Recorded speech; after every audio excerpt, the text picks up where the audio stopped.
What is going on, guys? Thank you so very much for joining us right here on Tuesday night. It is Tuesday Night Titans, episode 112 for your Tuesday, September 16, 2025. I am your host, JD from New York, as always, joined by the one and only, the man whose genes are stronger than Brock Lesnar's, the Solomon. So what's going on, brother? I don't know about you. I've never had a pair of jeans split in half the way that Brock Lesnar's jeans split in half on Friday. That was very impressive. Yeah. More impressive than his twerking, actually, you know. Well, I mean, the less said about that, the better. We don't need to talk about it. What an awful segment that was, huh? What a waste of time is what that was. Yes, it was a complete waste of time. Before we get into tonight's show, guys, thank you very much for joining us. Thoughts and prayers out to Sedro, who just left us a super chat of $5. No joking around tonight, brother. We love you, man. No jokes. Mom in the hospital with liver and kidney failure. She has a couple of days to live. Whole family said their goodbyes today. Dad in September of 18, and now mom. Sedro, we love you, bro. We love you, man. You know, I know that it's been a tough year for a lot of people, man. And Jason and I both love you and appreciate you, and we can't even express how important you are to both of our communities. And whatever you need from us, brother, we are here, man. So I'm very sorry to hear that. Yeah, I'm very sorry to hear that also. I mean, that's a heavy burden right there. Yeah. So we're thinking about you. Our thoughts are with you, and all the as much as there can be, all the best to you and your family. Oh, man, we got a lot to get into tonight. We got not a busy week, but the level of news that was privy to us this week. It was actually pretty big as far as the stories are concerned. We got WrestleMania 43 already confirmed in 2027 to be in Riyadh, Saudi Arabia. We got Andrade being fired from the WWE. And we got WrestlePalooza and All Out happening on Saturday this coming weekend. All Out, remember, guys, if you are interested, 3 p.m. start time, probably a 1 p.m. start time with the pre-shows, because, you know, Tony's going to load that show up. And then WrestlePalooza starts at 7 p.m. And both Jason and I will be live on our respective channels with WrestlePalooza. I have not figured out what I'm doing with All Out yet, because it is Football Sunday, and nobody's going to really give a shit about All Out on a Football Sunday, so I have to decide what I'm going to do there. But we're going to talk about all that. We're going to get into the preview and predictions. We're going to give our opinions on all the other major stories this week right here on TNT. We got some stiff competition, Jason. We're going up against NXT Homecoming. We are, including the return of Tyler Breeze. Oh, yeah. Who I was a big fan of back in the Full Sail days. Yeah. Apparently, all you have to do is show up, and you get a North American title match. Was that what happened tonight? Well, he's wrestling Ethan Page. Yeah, oh, wow. The North American Championship. But throughout the day today, they were announcing all these big names, Sami Zayn and Bobby Roode and Bianca Belair, trotting out all these old faces in Full Sail. So they're going to try to fit all this into 2 hours, and they're going to show people what the Full Sail version of NXT used to be like, and then they're going to be back to the PC next week. The best version. In my opinion. Yes. A lot of people's opinions. They should be everybody's opinions. I don't know. I mean, you can't compare that NXT to this NXT. That's when I started watching NXT, is when they moved to the Full Sail. Now, does this show, is this show like a special event? Is there something that they're celebrating? Or is it just a random thing for a ratings pop? What is it? It's a random thing for a ratings pop. I mean, they booked Full Sail a while back, and so it's sort of like an anniversary show in that because they haven't been back to Full Sail since pre-pandemic, they're doing a big celebration. I don't think it's tied into any specific date. It's just they had the venue booked, and they wanted to really build it up and try to pop a number. Now, I always thought, do you feel the same way that the Full Sail crowd is completely different than the PC crowd? I always thought that they were different. There was just a different type of people. I wouldn't say they are different. I wouldn't say completely different. I'm sure there's some overlap there. It's also slightly bigger. So I think in Full Sail, you can get somewhere in the 400 to 500 range. Yeah. I don't think it's that much in the PC. So it is different. I wouldn't say radically different. It's just a different vibe being in that building. You know, they're both small venues. Full Sail's a little bit bigger, and there's a lot more history, tied in there. It's just, two different spaces. If they really wanted a homecoming, they should have got Morrow back on commentary tonight. That would have really sold me on maybe canceling the show tonight.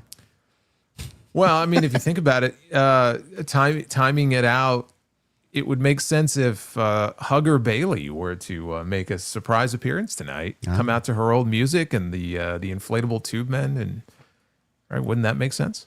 Yeah, we'll definitely get into that. I actually loved whatever I saw last night of Twisted and just Lunatic Bailey. I think this is going to be a great thing for her. We'll definitely get into that as well. But yeah, if you guys are watching NXT first and foremost, I mean, it is what it is, but we'll be here all night. I'm sure we'll be here when it's over. So you guys know where to find us. Follow us on social media at JD from NY206, Twitter, Instagram, TikTok, and Cameo. You guys know where to find Jason. Everything you need linked for him down below. That is Twitter and his YouTube channel as well. Make sure you guys get those super chats in. That is the best way to support what we do here on Tuesday nights. So they will remain open throughout the duration of this show, and we will go over your questions, comments, concerns, jokes, anything you want to send us at the end of the show. And 1,000 likes is usually the goal. I'm going to keep it at that. So 1,000 likes is the goal tonight. We hit it every single stream. So make sure you guys get that thumbs up in. And please leave us a comment down below because both of those, the thumbs up and the comments, help us out in the YouTube algorithm. All right, man. Where do you want to go? What do you want to talk about, man? Busy week here. Why don't we start with Saudi Mania? Saudi Mania. Mm-hmm. Oh, man. I am very disappointed. Listen, being disappointed and expecting this announcement is very valid. I think everybody expected this announcement for many years, but you can obviously be disappointed with the announcement, even though we kind of knew it was coming. That's where I'm sitting as far as this entire announcement. Now, I did watch the press conference, or I guess if you want to call it that, it was just a gathering of fucking suits and ties. Yeah, there was no press there. No, nothing. No press. Everybody looked zombified standing on stage. Fake smiles going around everywhere. Yeah, I mean, I said I've seen hostage videos where people in the videos looked happier than the wrestlers standing behind the dignitaries on stage. It's ridiculous, but this is now confirmed, and I know my guy Dr. Evil Genius is in the chat. If you spoke to him 2 or 3 years ago, he probably would have predicted all of this coming to be because he's a big UFC guy, and when Vince sold to Ari Emanuel and TKO, or Endeavor, now TKO, he saw the writing on the wall. He was one of the first people to tell me that WWE is going to basically become a mini UFC the way they operate, and that's exactly what's happening here. Well, I mean, didn't they just have an announcement on Monday Night Football last night that Tom Brady is coming back? Yes, flag football. In Saudi. Yeah. And so is Gronkowski. This is why I said, bro, nobody believed me. John Cena's retiring this year, bro. You don't think he's going to be coaxed out of retirement in 27? Well, you know, everybody jokes about how, you know, they're going to want to bring all these old wrestlers back. Maybe they're going to bring back Joe Montana. And they're going to bring back Michael Jordan. Yeah, let's bring back Joe Namath, bro. What is Joe Namath? Joe Namath. 80 years old? That's a great one. Joe Namath. That's Hollywood Joe. Or not Hollywood Joe. Broadway Joe. Yeah. Bring him back, too. Anyway, this is coming from Fightful Select. And Sean Rossat put this out. What we know about WrestleMania in Saudi, how it even ties into WrestlePalooza. Now, this announcement of WrestleMania was actually leaked early and then quickly pulled. But in a Snapchat video, Turkai Al-Sheikh said WrestleMania has been announced for the first time outside of America. WrestleMania in the Kingdom of Saudi Arabia in 2027 is basically what he said. Now, this is the first WrestleMania. I know a lot of people are like, well, JD, what about Canada? I mean, I look at that as just, you know, the United States. I don't even, it's international, but this is like truly, truly international, overseas. The first time WrestleMania is going overseas. Fightful Select and Sean Rossap immediately reached out to WWE in an official capacity. One higher up said, where there's smoke, there's fire, as far as the announcement was concerned before it was outright confirmed. And then we got the announcement that we were all anticipating. He said Saudi officials have made their desire to have a WrestleMania in the country clear since virtually the start of this relationship between WWE and Saudi. Earlier this year, Fightful was told that there have been wheels in motion to have WrestleMania in Saudi with the possibility of it being a super WrestleMania or other kinds of branding. I'll stop there. Now, I know many years ago, Jason, we got the greatest Royal Rumble, and I know you're probably thinking the same thing I'm thinking, in that when you listen to the people on that night and they're treating it as a Royal Rumble, and I'm just kind of covering my ears. I got my fingers in both of my ears. I'm not listening to anything in regards to this being an actual Royal Rumble. Nothing that happened on this show I count towards the statistics or the history of the Royal Rumble. It was just a show that they put on there, and it was for that country, and that's it. The rumor was that there could possibly get this announcement, and then along with it have another WrestleMania happen here in the United States. Now, that would have been a fucking terrible idea, because not only do we not need 4 WrestleMania shows, 2 nights there and 2 nights here, man, you would absolutely be whoring out the whole concept of WrestleMania and just devaluing the importance of it in WWE and to the world of professional wrestling. Who the fuck would even want 4 WrestleMania shows for one singular year? What'd you think about that announcement, possibly? Oh, I thought it was terrible. Not just for WrestleMania nights, for WrestleMania main events. And when would they do this? I mean, even if they did it in May or June, it's like you have SummerSlam, which they build up as the WrestleMania of the summer. SummerSlam now is a stadium show. SummerSlam's 2 nights. You basically have a second WrestleMania in August. So I mean, you're going to do another WrestleMania in between them. I mean, you talk about, beating a dead horse here. I mean, that would be just preposterous. I've heard other people also suggest maybe they were going to do one night in Saudi and then night 2 would be somewhere in the States, which was never going to work. I mean, it was never realistic because there's no way the Saudis are paying the money they're paying for one night of WrestleMania. If they're paying that much money, they want the full package, right? So they're not going to do one night here and one night there. So all of those ideas were just terrible. I didn't like any of those ideas. I didn't think they were practical. So I'm glad they didn't announce that. They made the decision they made to go there. I would rather they just stick to one location, wherever that may be, and go, and not, like what you just described, do something like that, because I just think it would just be terrible, and I just don't think it would work out well. No, that's, I'm glad they didn't do. I mean, there's still time for them to do that if they wanted to, but I'm hoping that's not the case. So Sapp continues on and says the belief internally was that the company was looking to establish WrestlePalooza. Now, you guys were probably wondering how WrestlePalooza ties into this. They want to establish WrestlePalooza, which is coming up on Saturday in Indianapolis, and that branding as an immediate big deal.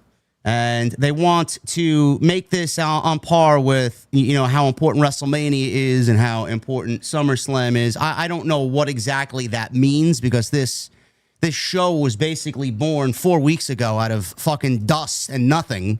And we all know why it's happening, because they're counter-programming heavily against AEW on the same weekend that they have All Out.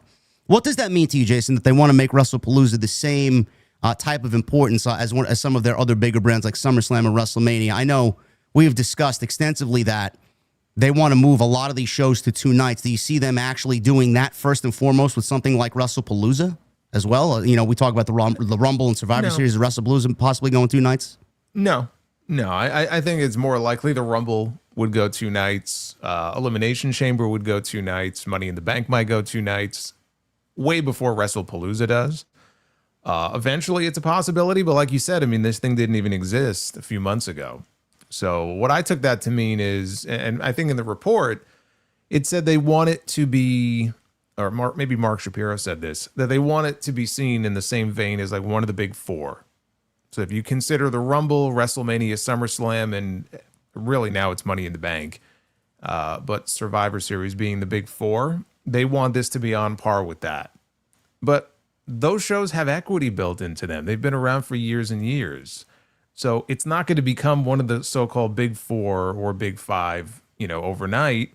I took that to mean that they're going to load the shows up every year as much as they possibly can. And in the next few years, maybe they could turn it into one of those marquee events that people feel like are must-see. Maybe they can do that. But that's 3 or 4 years down the road. That's not going to happen after 1 year. So another major show where they can demand incredible site fees for this type of show. Sure. I mean, that's really why they're interested in doing that. Yeah. But you're also not going to have WrestlePalooza on the same plane as the Rumble or WrestleMania when you book the same 5-match card that Triple H always books. We have 5 matches on the card this weekend. It's ridiculous. I know. We'll get into that, but it will never be on that plane when you are limiting it to that number of matches, which is not to say I wanted to have 10 matches, But I was surprised we didn't get an announcement of like a sixth match. And I guess there's still time because we still have SmackDown. But right now it's just 5 matches. I figured they would want to load this thing up. You know, it being the first ESPN show, they would want to load it up a little bit more, but evidently not.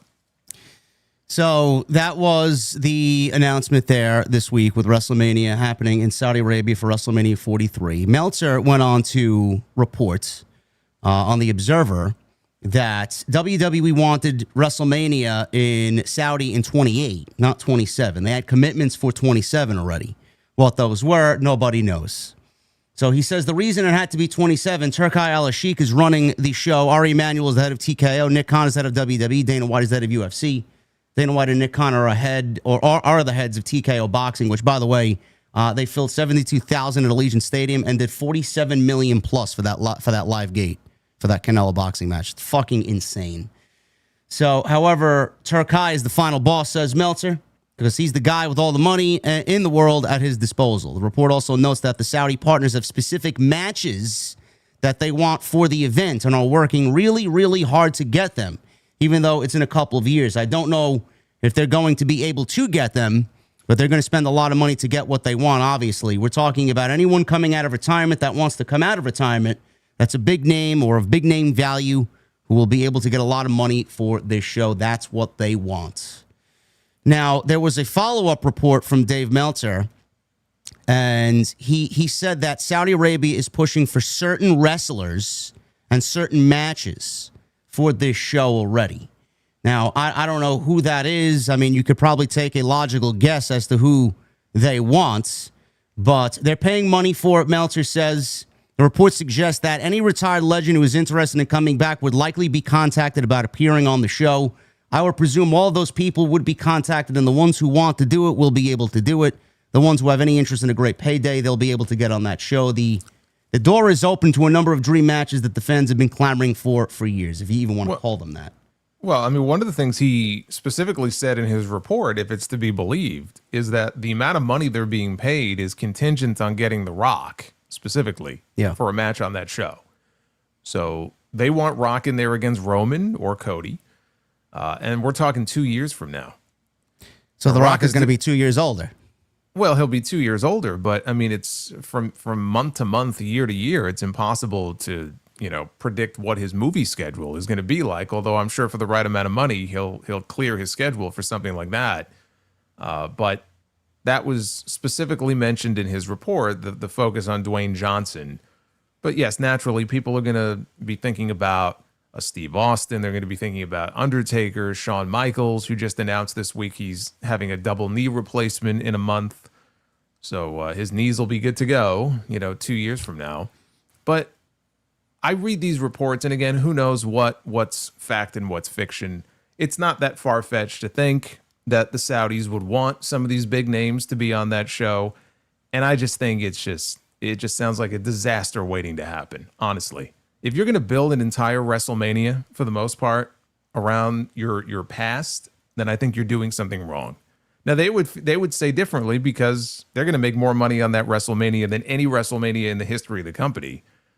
So they may say differently, but to me, if this pans out and they bring back multiple names from the past, whether they work with newer people or they work against each other, it doesn't really matter to me. Is there really an appetite for The Undertaker to come back? Bro, at that point, they'll be 62 years old. Undertaker will be 62. Shawn Michaels will be 62. Yeah, but 62 for one person is different than 62 for another. I mean, to be fair, we just saw Sting wrestle his retirement match at Revolution. God, was it this year? It was this year, right? Or last year? It was last year. Was it last year? I think so. Everything sort of blends. It was last year. Everything sort of blends together, doesn't it? But Sting, and he was 64, 65, is in much better shape than a lot of other wrestlers are at 55. So I just think about the last time I saw The Undertaker in an actual ring for a match and some of his final matches, and now you're talking about him being retired for several years. That sounds like a disaster. And you can apply that to other people as well. I mean, Shawn Michaels has said even recently he's not wrestling again. Now, he said that years ago, and he did come back for a match in Saudi. So I don't believe a word out of his mouth or anybody else's. as great as Shawn Michaels is, I have no interest in seeing him back in the ring after all these years because he's not going to be the Shawn Michaels that we remember. So maybe he can be convinced because it's a great payday. But even a Shawn Michaels, like I don't have, as a fan, I have no interest in seeing that. Steve Austin came back for that match with Kevin Owens a few years ago. And you have people now who are salivating over the possibility that we might be able to finally get Austin and Punk. And I'm not going to sit here and tell you that Stone Cold and CM Punk would not be a big attraction 15 years too late, but it would still be a big attraction. But Austin will be what at that point, 62? Yeah. With the injuries that he's had. I mean, they were in his backyard this year for WrestleMania. And all he did was ride his ATV to the ring and almost mow down 4 people. So, you know, they didn't get him in the ring for a match this year. I think he was still recovering from a knee replacement.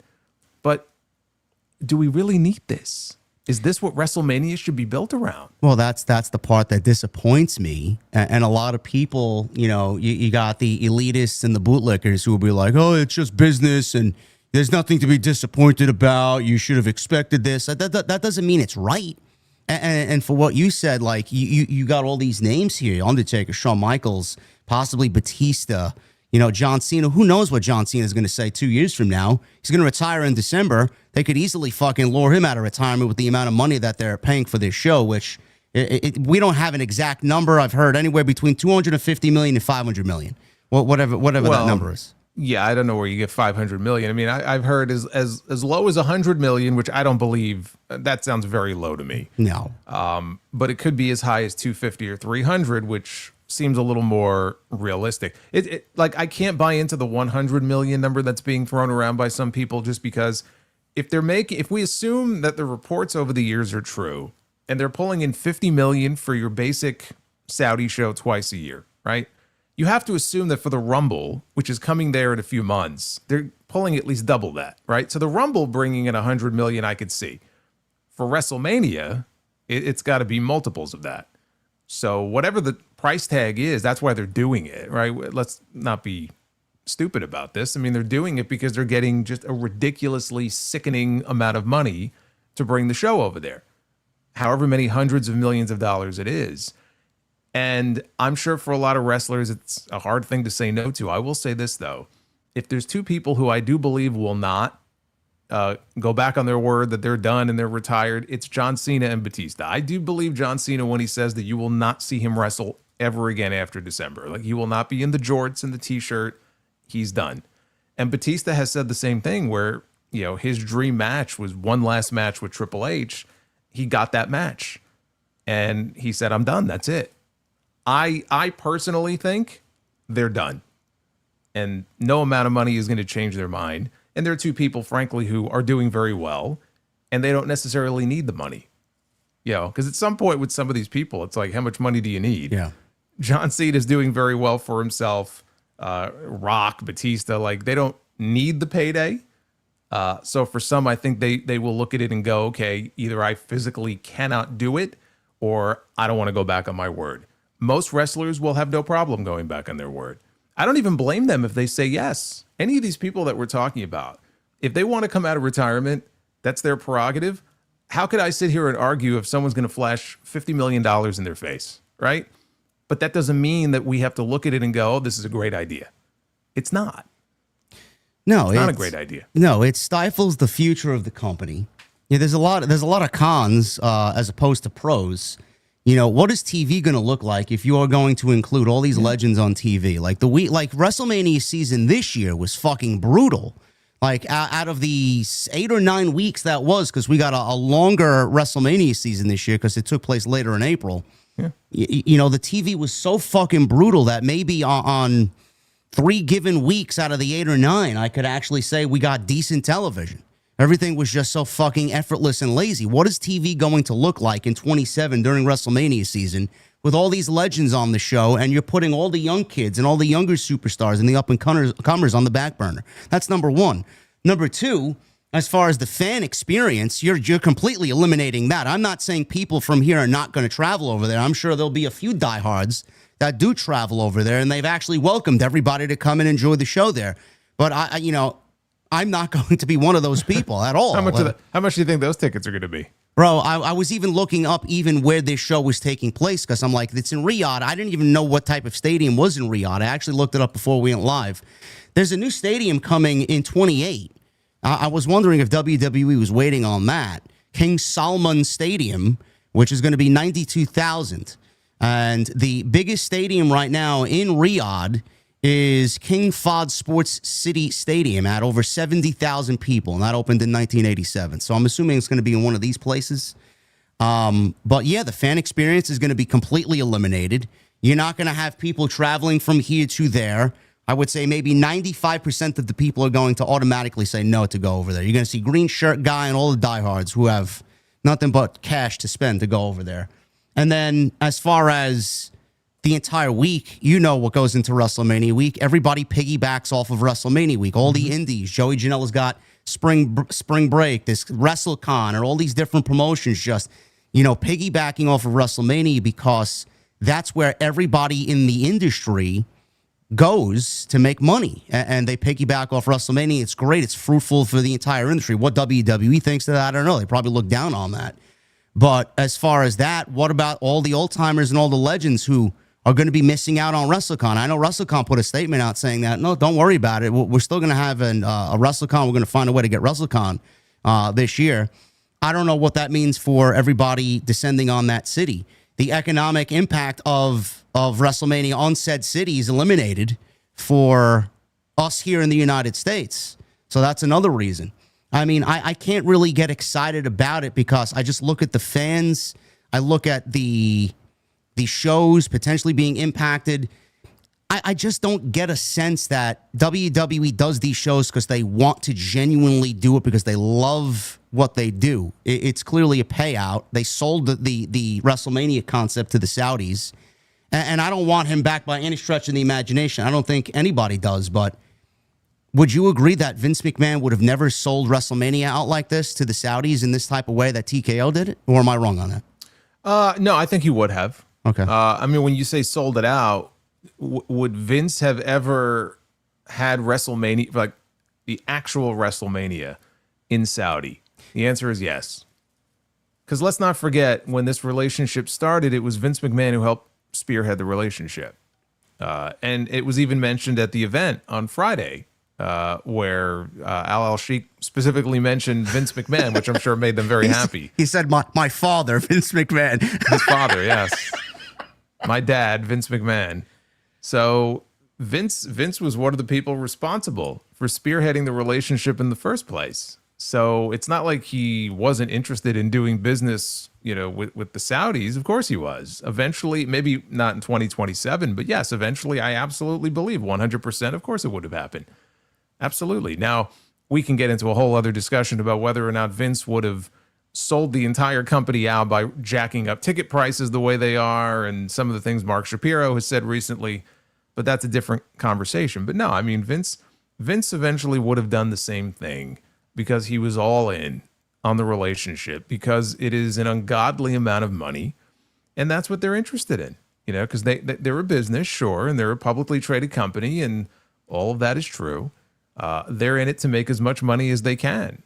They don't want to necessarily destroy the fan experience, but I think that there are, in the list of priorities they have, we know what priority number one is. And whatever priority number two is a distant second. And that's what you're seeing here. You're seeing, it's not just WrestleMania going to Saudi. It's WrestleMania going back to Las Vegas next year when they had already promised it to New Orleans. Publicly announced it, had The Rock go on television in New Orleans and get everybody excited by saying, guess what? WrestleMania is coming to New Orleans next year. And then they went psych and they pulled back on it because they were so impressed by the amount of money they made this year. They said, we got to go back and make money again next year. It's all about, that's it. That's the number one driving force here with everything they do. Yeah, it's the number one driving force of everything that they're doing, and they know, and it's not stopping. It hasn't showed any slowdown at all. I hope the dam breaks eventually because that's the only way that they're going to learn. And they don't take fan criticism like you or me or anybody else on social media or on YouTube and people that do what we do. The shows have largely been a fucking bore. Well, because they don't have to. Why I know. would they? That's Why would they? They're still making money. They don't care. They don't care. I mean, that's the problem. That's why I'm disappointed. And you have every right to be disappointed. I mean, I think that there are a lot of fans on social media, whether they have a podcast or not, who have a lot of very valid criticisms about the creative and the product, but they don't give a shit. And I said this on my show this weekend. This kind of ties into everything. One thing that's very clear, they take their audience for granted. They assume that that audience is always going to be there no matter what, through thick and thin. And they can do whatever they want. They can raise prices. They can go here. They could do this. They could do that. And they just take their fans for granted. And I think eventually that will no longer be the case, where those people, they're going to drive, and it's already happening, they're going to drive a lot of those people away. Now, the question is, as they drive fans away from the product, whatever it may be, whether they're disgusted that they're going here for Mania or prices are too high, I can't bring my family there, can they replace those fans quick enough with newer fans who have the funds and are willing to pay to go to these shows? And what do those fans look like, right? 'Cause I've commented on this before. The whole fan demographic, I think, is going to change in the coming years. And the question is, those fans are not going to be diehard fans the way that, a lot of the people watching this show might be diehard wrestling fans. When they get bored, or they're done watching wrestling, what happens then? You've chased away all the older fans. Well, that's why Mark Shapiro's comments about Vince catering to the families and them basically admitting that they're pricing everybody out because they want to attract a different demographic. Again, I don't believe I'm sticking up for Vince 2 times in this fucking show tonight. Vince, the way that I looked at how Vince operated, he always appreciated that because he looked at the children. He looked at them. I mean, he looked at them as dollar signs for sure, because they were the ones who were buying the merchandise and they wanted the Cena fucking foam fingers and the shirts and the hats. Every color T-shirt. All the action figures and all that. So he definitely looked at them as a dollar sign. But Vince also looked at those kids as they're watching now. They're going to grow up, have kids of their own, and they are going to turn the product on to their children. And it's just going to be a cycle over and over again. Who does this product cater to? Like you said, I mean, the rich keep getting richer. That's another part of the whole fucking thing I'm disappointed with. Like, you're seeing nothing but grown adults who are multi-millionaires sitting at these shows. I mean, who the fuck has the amount of money to sit ringside, $100,000 per ticket? Like, who's the product catering to? Who's the company catering to? Like, you should want to cater. You should want to cater to those children, no? So I don't know why he just blatantly said that. I mean, it's just a fucking evil thing to say. Well, hey, at least he's being honest. Sure. At least he's being honest. Now you know, right? I mean, they're all evil. Well, but look, I mean, again, they're driven by making as much money now as they possibly can. And the question is, are they interested in making as much money now at the expense of making money later on? Where it's like, we got to do all of these things we're doing. We got to do it now because, like he said, we're not happy with the ticket yield, right? We have work to do.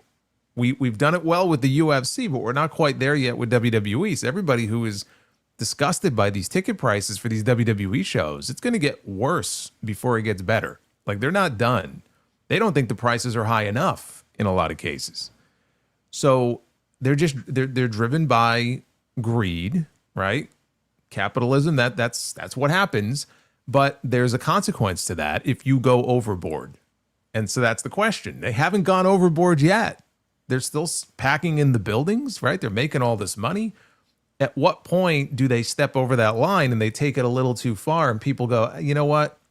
Maybe I'm not going to go. And they start pulling back. And when that happens, who is going to be the scapegoat for that?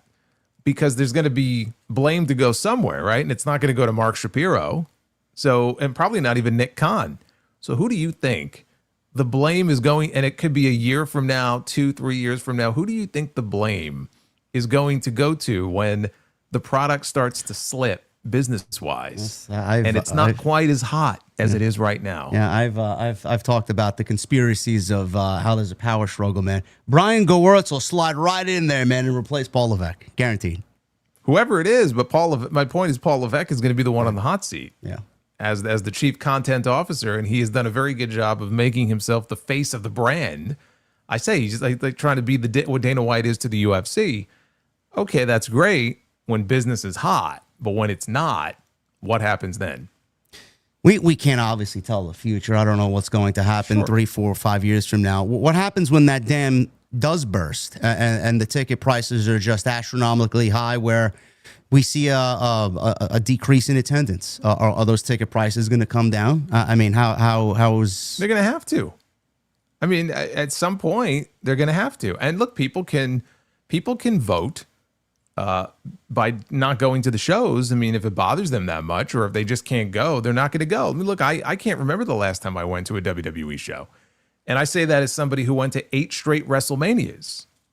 And I mean, I don't plan on going back to WrestleMania anytime soon.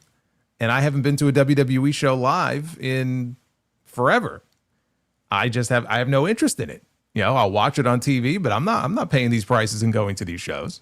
And there's a lot of other people who feel the same way, and it's even worse for them, because if they have kids who really want to go to the shows and see Rhea Ripley and John Cena and Cody Rhodes, imagine how much that costs, you know, to go to a Monday Night Raw or a SmackDown, because they really don't do house shows anymore, right? That was always the option. You don't have to go to TV. You can go to a live event. They barely run live events anymore. They need to run live events anymore, because they're for the amount of money they're charging for these fucking shows. It's just going to completely offset the house shows. Like, it just eliminate them. So if you want to go to a show, that's my point. You have to go to a Raw. You have to go to a SmackDown. They're not even doing the Madison Square Garden post-Christmas show. After 15 years, bro. Done. Yeah. Ridiculous. Yeah. Isn't that So something that you and your brother frequently did during the season, or no? We, not every year, but yeah, sometimes my brother and I, we would go. And it was fun. I mean, they would have some big matches on the show. They'd have like a cage match or something. But yeah, so that tradition, 15 years, is over now because they're running the Garden in November. It's going to be John Cena's final appearance. I had a friend who asked me, he goes, hey, we got to go to the Garden for John Cena's final match. I go, enjoy. Have fun. I won't be there. There's no amount of money in Super Chat you'll make to offset those ticket prices, bro. No. No, there is not. Ridiculous. 2 more things and we'll move on to the next topic here. As far as WrestleMania happening in Saudi, obviously that's going to be a 1 p.m. start time if it falls in line with the rest of the shows on both that Saturday and Sunday. Which I'm okay with, by the way. I'm fine with that. That's fine. The thing is, a lot of people are now, I know Dave LaGreca and Bully Ray said something about it on Busted Open. Some other people were kind of discussing it on social media. And that is, does AEW now kind of mini counter program WWE by doing something that weekend on either that Saturday or Sunday, but in the evening when WrestleMania ends? Now, I looked at that and I listened to what LaGreca and Bully Ray had to say, and I don't agree with it.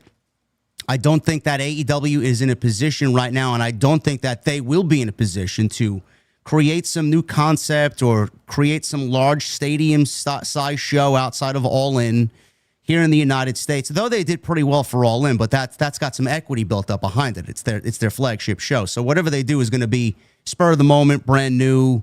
I don't think that they have the power behind it to do something that weekend to generate fan buzz and to create that missing environment that WrestleMania created for all the other indies and all the other events and festivals going on that kind of piggyback off WrestleMania. Do you think that's a good idea? And do you think if they did it, they have the power to kind of bring back that feeling that weekend that WrestleMania is not going to be given? Yeah, I mean, I disagree with you. I think they absolutely do, because, and I think the key there is going to be tapping into that fan sentiment that's out there, people who are upset that they don't have Mania to go to this year or where Mania is being held. I think there's a void, and it really is just AEW that can step in and try to fill that void. Now, that doesn't mean the WWE is not going to turn around and have an NXT event that night or a AAA event that night. There's any number of ways they could still counter program something like that. But there's a void to be filled. And you mentioned WrestleCon, and WrestleCon saying that, you know, we're going to have a convention. Now, they weren't saying they're going to have one in Saudi, right? They were just saying, they're going to have one here in the States. We don't know if it's going to be that weekend, WrestleMania weekend, or they may piggyback off SummerSlam. We don't know yet. Well, my guess it would be WrestleMania weekend. I don't think that's a tradition they're going to want to break. And so if I'm AEW and I'm Tony Khan, I'm reaching out to a WrestleCon. I'm reaching out to folks like that and saying, okay, how can we work cohesively? So whatever the location is, and I think New Orleans would be a great place to do it. I'm not even saying it should be a stadium show, but like, imagine AEW choosing that weekend, once WrestleMania is over, to do a big event in a big arena in New Orleans, of all places. And then WrestleCon runs New Orleans that weekend, and you're going to have a bunch of independent promotions. They're going to piggyback and run New Orleans as well. I think that there absolutely would be enough fan support there to make that financially viable. I'm not saying it would be as big as WrestleMania, and WrestleMania is always going to get the publicity, and it's, you know, obviously there's going to be a lot of buzz around Mania regardless, but not as much as usual. And I do think that presents an opportunity for somebody, and it's not TNA and it's not anybody else. If anybody was going to do something, it would have to be AEW. So I disagree. I mean, if I'm them, I'm definitely looking into doing something that weekend, whether it's Saturday or Sunday, probably Saturday. But I think bringing all these other parties in and creating that sort of WrestleMania atmosphere that weekend is the key. Because that way you have all these fans then that have a reason to fly themselves into that city and descend upon the city. And all these fans that love hanging out together and it's like a whole big experience, they're not getting that. Oh, but now we can. If that means AEW has to be the host of everything, then so be it. Why not? Yeah, I listen, I hope Tony does something like that just for the sheer fact that WWE has kind of bullied him around as of late, and it would be a nice fuck you to WWE by doing it in New Orleans. That's a great idea. And then having a stadium show that weekend or a larger venue show that weekend and use the advertising to just kind of throw it in their face and just kind of celebrate pro wrestling on that weekend that you guys are obviously now missing and just throw it in their face. I think that's the right direction to do for him if he wanted to do it. Yes, I'm glad I brought you around. Yeah. So, I mean, but that's the key. A celebration of wrestling. Yeah. That could be the whole theme of the weekend. Yeah. Come celebrate with all of us. If you feel left out this year, Yeah. we're having a party in NOLA, right? I mean, there's so many reasons why something like that could work. And again, it's not head-to-head with WrestleMania. It's not counter-programming WrestleMania head-to-head, because Mania, like you said here, it would be a daytime show, but it would come immediately after that. I mean, there would be other events that do take place during the day, so you'd have to weigh the pros and cons of that. If you're a WrestleCon and you're doing events at the same time that people are watching WrestleMania, they may decide, I don't know if we want to do that. But I do think that if you do an event like that, and again, I personally, I don't think they should run a stadium show. I'm not saying they should run the Superdome. Yeah.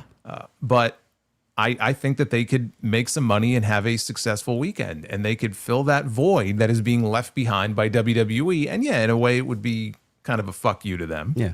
But not a fuck you where he's going to lose his shirt. I do think that they can make it a success and make it profitable. So if I'm him, I'm already planning, ideas for that weekend and seeing, okay, what's feasible here? What can we come up with, and how can we work with all of these other parties? But it goes to a larger thing where I think it's a missed opportunity right now if AEW doesn't capitalize on all of this sentiment around the elevated ticket prices that WWE is offering by really positioning themselves as the affordable product, where if you are a family and you feel left out, like you can't go to these shows because you simply can't afford them, why don't you come to an AEW show? Yeah, you don't want to go around saying, hey, our tickets are cheap, right? That's a word you would never use. You could say affordable, you could say less expensive, but they should be positioning themselves as the alternative where you don't have to lose an arm and a leg to go see a wrestling show. This is what we used to do all the time, because when I did PR for a minor league baseball team in New York, which is like the worst market because there's so many different sports. I mean, you get the Mets and the Yankees, and you have other sports. So trying to get any sort of like PR and media is hard enough. But, like to go to a game at Yankee Stadium or a game at Citi Field, between parking and the ticket, like if you have a family of four, let's say, right, it's going to cost you some money. So we used to say you can go to this minor league baseball game in Coney Island and spend less than half that and probably have more fun. Yeah. But that's the sort of thing I think that AEW should be doing right now, because it's everyone's talking about how ridiculous these prices are. If you look at the cost of most AEW tickets to a typical event, it's not anywhere near what WWE is charging. Lean into that. They can use that to their advantage. Hey, if they do New Orleans, man, it's an excuse for us to go down there. Honestly, I've never been, So. Well, I've been twice. That's funny enough for WrestleMania. And that's why I was excited. I mean, dude, when they were supposed to go to New Orleans next year. I had a B&B booked. Yeah, we talked about this. I think both of us would have been there in New Orleans. We were ready to go. I know. But yes, so I've been there twice because of Mania, and especially the first time, because that was the year, Daniel Bryan won the title in the main event. I had a blast. I had not been there before. It's a fun city, especially when all the wrestling fans descend there, and the food is great, and it's just a great experience. So if you've never been, maybe not Mardi Gras, that might be a little too much, but if you've never been, I recommend going.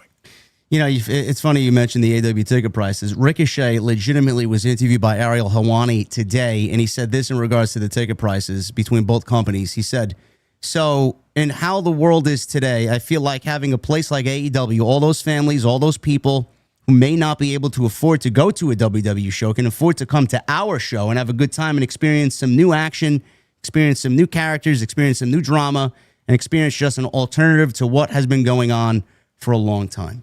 So he even said, I mean, it's common sense. Has AEW gotten people on board to, drive the want to go to their shows? I think they could do a little bit better, whether that's marketing, PR, whatever the case may be, a better product, whatever the case may be. But he's not wrong. I mean, if you guys want to go watch pro wrestling, there is clearly an alternative. You just got to have a desire to go. Yeah, and again, I would be amplifying that message. I think that is the right message, and I think more of the AEW talents, not just Tony. Obviously, Tony can go out there and say these things, but that's the message that I would be driving home, especially because I think they're at this point now. They're doing these residencies from time to time, and maybe they're financially beneficial for Tony to do that. But I think that, again, if things are going so great, it would be nice to see them start running venues that are a little bit bigger again. And so it's the perfect time to remind people that, if you want to go to a wrestling show and you feel like you can't, hey, you've never been to an AEW show, this is a great time to sample the AEW product. And again, it won't, bankrupt you. So the two things go hand in hand, and maybe they see a bump, maybe they see a spike in attendance, but I just think it's the smart strategy to try. There's nothing to lose. No. Letting people know and reminding them, hey, just because you're going to spend this to go here doesn't mean you're going to spend that over here. And you might even have more fun over here. So, come give us a try. Now, as far as the rumor and speculation about who the Saudis want to bring out of retirement and the fact that they may be heavy-handed in how the show looks, I hope it doesn't resort to bringing this one out of retirement and that one out of retirement. That's the one thing I just am very afraid of. And I take great pride in covering the show and wanting to see the best creative possible. I just hope that WWE just doesn't throw that all away because they're getting a $300 million payday from these people and just whatever you want, here you go. I hope that's not the case. But yeah, I was just gonna. Yeah, I was just gonna say to your point, it would be awful if they had, especially multiple people like that, bringing them out of retirement for matches. I don't care how big you think the matches are, because you made a good point before. To get to the matches, you've got weeks and weeks of television that has to build to those matches. Kevin Owens had to build an entire WrestleMania match with Steve Austin that we didn't even know was going to be a match, all by himself, because Austin never made a single appearance on TV. Bro, we got John Cena and Brock Lesnar main eventing WrestlePalooza on Saturday, and they haven't even fucking made the effort to put both of these guys on television at the same time, and they're both making rounds in these cities. Like, what the fuck is that about? Yes. So now imagine if they're going to bring 2, 3, 4 people out of retirement, you can't even call them part-time, just to do a match of WrestleMania. How is that going to affect the weekly television shows? That just sounds so awful. It's just terrible because we've already been through it. We know what that looks like. And it's bad enough when they do it now and they bring these people in maybe for 1 show, 2 shows if we're lucky. In some cases, no shows.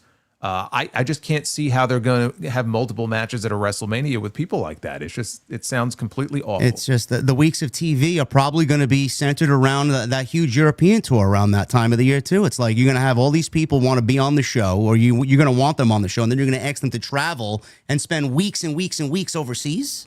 It's like...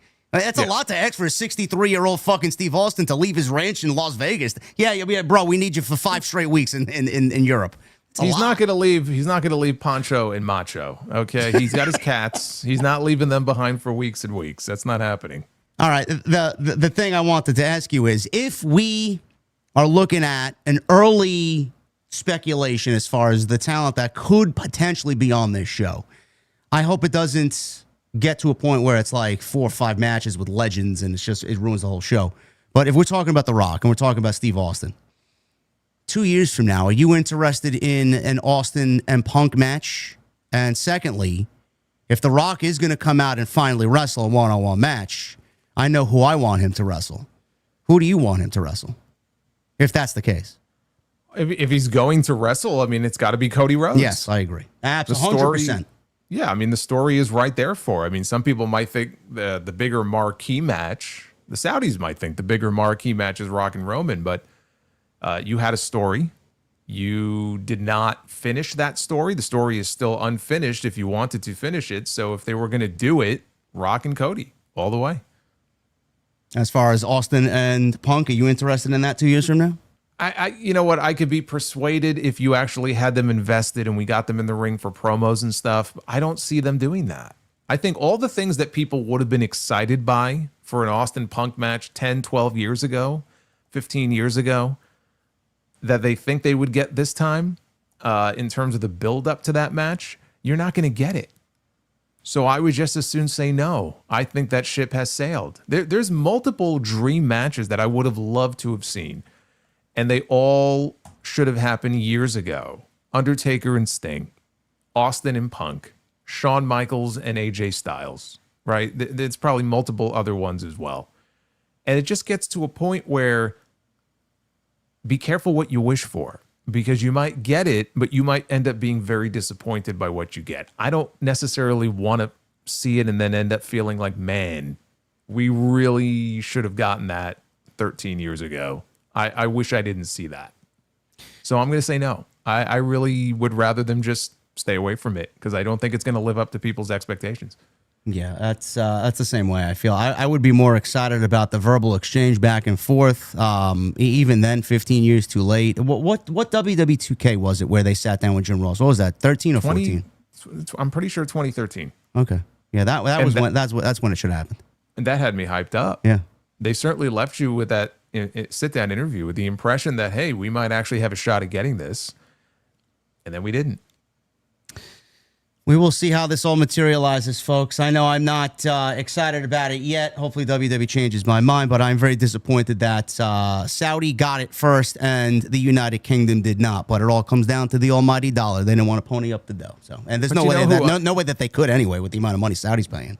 Well, unlike Cena and Batista, you know, who I don't think will have any issue being coaxed out of retirement back to Saudi with enough of a payday. Who's that? Bill Goldberg. Please. You might get Goldberg back in the ring at WrestleMania in 2027. Austin Goldberg. Who else are they going to call, bro? Randy Savage, Jake Roberts, maybe coax him out of his AEW deal. Who else is going to be? Eddie Guerrero, Kane. Because his last Saudi match worked out really well. Yeah. Jesus Christ, man. This is... Pray for the best, folks. Pray for the best. We got WrestleMania happening next year in Vegas. Let's worry about one thing at a time. But all I hope for is a better WrestleMania season next year than we got this year. That's all I'm looking forward to.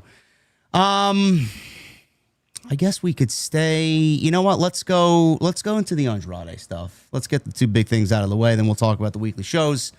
And then finish off with some preview predictions. We got Andrade fired from WWE. Now, this was a shock. Nobody really anticipated this, though his time on TV has been utterly disappointing. But he is finished. He's no longer with WWE. Sean Ross Sapp put this behind Fightful Select. Fightful was told in August that Andrade was not on the company's internal injury list. When we asked about him not being booked for certain matches, we were told if it was possible, he would be. We're told that the departure had been in the works, but as of now, do not know the circumstances surrounding it. This is a multi-layered report here, so I'm just going to go in chronological order. Bodyslam.net put it on Fightful's radar that he was moved to the alumni section this past weekend, and that everybody thought he could be done with the company. One WWE source indicated that the departure had been in the works. Andrade departed AEW in December of 23. He came to WWE in January of 24 with the Royal Rumble, and his return happening there. And he didn't really amount to much of anything. We'll get into what he did and what he didn't do in a little bit. But Sports Illustrated, after the initial report of him being moved to the alumni section, put out an update. And this is coming from John Alba and The Takedown on Sports Illustrated. They said that he was released from the company and the departure was not a mutual decision. He had not been backstage at TV tapings for nearly a month, and multiple talent were being told Saturday afternoon that he's been fired. Now, it's unknown if Andrade also requested his release, as he did back in 21. It was also noted that the release was not related to budget cuts, as has been the case for multiple WWE departures over the past couple of years. At that time, when Sports Illustrated put out their first update, the nature of the release was not really known. Then we got a Wrestling Observer update, and Meltzer provided details saying, I don't know the whole story, but I do know it was a discipline thing. He did get that right. It was not his doing at all. Well, he got that part wrong. You know, it wasn't like, oh, he's not being used well, so he's unhappy, and he requested his release. I'm positive he's unhappy, but it wasn't him asking out. Meltzer continued, saying what happened was a couple of weeks ago. It was actually a story from a couple of weeks ago that broke today, Saturday. I mean, he wasn't fired until today, but a couple of weeks ago, it was a disciplinary thing. And all I know, he was at a TV taping and he was told to go home and he's not been used since. And when he was sent home, you don't hear guys being sent home that often anymore like you did back in the day. The feeling was that he got sent home and it must have been a serious thing because you didn't hear about it. So Sports Illustrated put out another update after Meltzer, and they said that Andrade had at least one wellness policy violation during his most recent WWE run, and it's not exactly known what the violation was or whether he was someone that tested positive for a banned substance. We don't know. It was also not clear if directly this led to his release, but it was noted that he was suspended without pay as a result of this. The initial reports noted that he has not been backstage at SmackDown as of late. Sports Illustrated also can add that he was told to leave a taping last month and he was escorted out of the building. A high-level source asserted with this dismissal of Andrade from the building was in relation to his most recent suspension and that it affected major creative plans for his tag team with Rey Fenix. Now, I saw some graphics work going around on social media, whether the validity of it was true or not. It was supposed to be Rey Fenix and Andrade versus the Wyatts at Clash in Paris, and plans got changed to the Wyatts and the Street Profits. So this happened in the time frame that Andrade was suspended. Bodyslam.net Saturday night said that WWE tried to get in touch with Andrade for several weeks, but that had been unsuccessful. Sports Illustrated cannot confirm at this time, though. The incident at SmackDown was said to have occurred in the middle of August. And while sources indicated that there was at least one wellness policy violation this year, this would not be his first with the company. That's where it got a little gray, Jason. I know he had one back during his first stint. Does that carry over to the return? His first Sure. stint. Okay, so he had two realistically. So that's 60 days by WWE's wellness policy violation calendar. 30 days for one, 60 days for two, and then complete termination for a third. And again, that's assuming that it's still working under the old rules that we knew of. I mean, since TKO bought the company, I mean, who's to say that they haven't changed the rules? But I mean, I certainly haven't heard or read anything about that. So typically, it would carry over. The first time I think was back in 2020, so it would have been the first time in 4 or 5 years since he's had a wellness violation. But typically, yes, it would be a 30-day suspension for the first one, then 60, and then I believe a third one is termination. I don't want to get into the ifs, ands, or buts, or speculate on anything. But I don't listen. I don't want to put words in the guy's mouth, but I'm gonna make a logical guesstimation here and say that the guy was unhappy. I think we can both agree. All of us can agree that the guy was probably unhappy the way he was used. He showed up in 24 at the Rumble. You thought, and he thought probably the grass is probably going to be greener now that Vince is not there and Triple H is in charge, and he used me all right in the black and gold era, and things are going to be a little different. He showed up there, and he didn't really get going until a few months after he got signed, and then all of a sudden, him and Carmelo Hayes are carrying SmackDown that summer for a best-of-7 series that resulted in some great matches and a couple of pay-per-views for him. It didn't result in anything as far as the United States Championship because that's what they were doing it for. They went right to that, and then coming out of that, Jason, they decided to put the title on Shinsuke Nakamura. So if you're Andrade looking at that, like, how the fuck are you looking at that and you're a happy guy? You're not. They put the title on Nakamura. He held it and was one of the worst reigns ever. They put it back on LA Knight for LA Knight to then drop it to Jacob Fatu at WrestleMania. And you look at Andrade's body of work, he looks like $1 billion. He's a fucking unbelievable pro wrestler. But you can blame him for shooting himself in the foot here for taking whatever substance, being that he got suspended and another wellness policy violation. I'm not not blaming him, but if you're gonna blame him, you got to blame WWE in the same sentence. That's the part I was trying to argue with people when I made a video on this. Like, if you're gonna look at Andrade and blame Andrade, you got to put equal blame on WWE as well for the way that they handled him and they fucked him up. Yeah, I mean, as far as the wellness policy goes, my understanding is that you could also be in violation if you don't report, certain things within a certain period of time. Now, did he withhold that information because he wanted to be fired? That's the thing. Well, now, I mean, getting into conspiracy type stuff now. I mean, let's look at the situation. He left AEW because he was unhappy. Now the belief is that he may have, and again, we can look at it and speculate on our own, that he probably wasn't too thrilled with his position in WWE. How much of that fed into the things he did that led to them letting him go, we don't know. Again, we can put our conspiracy theory hats on and we can talk about that.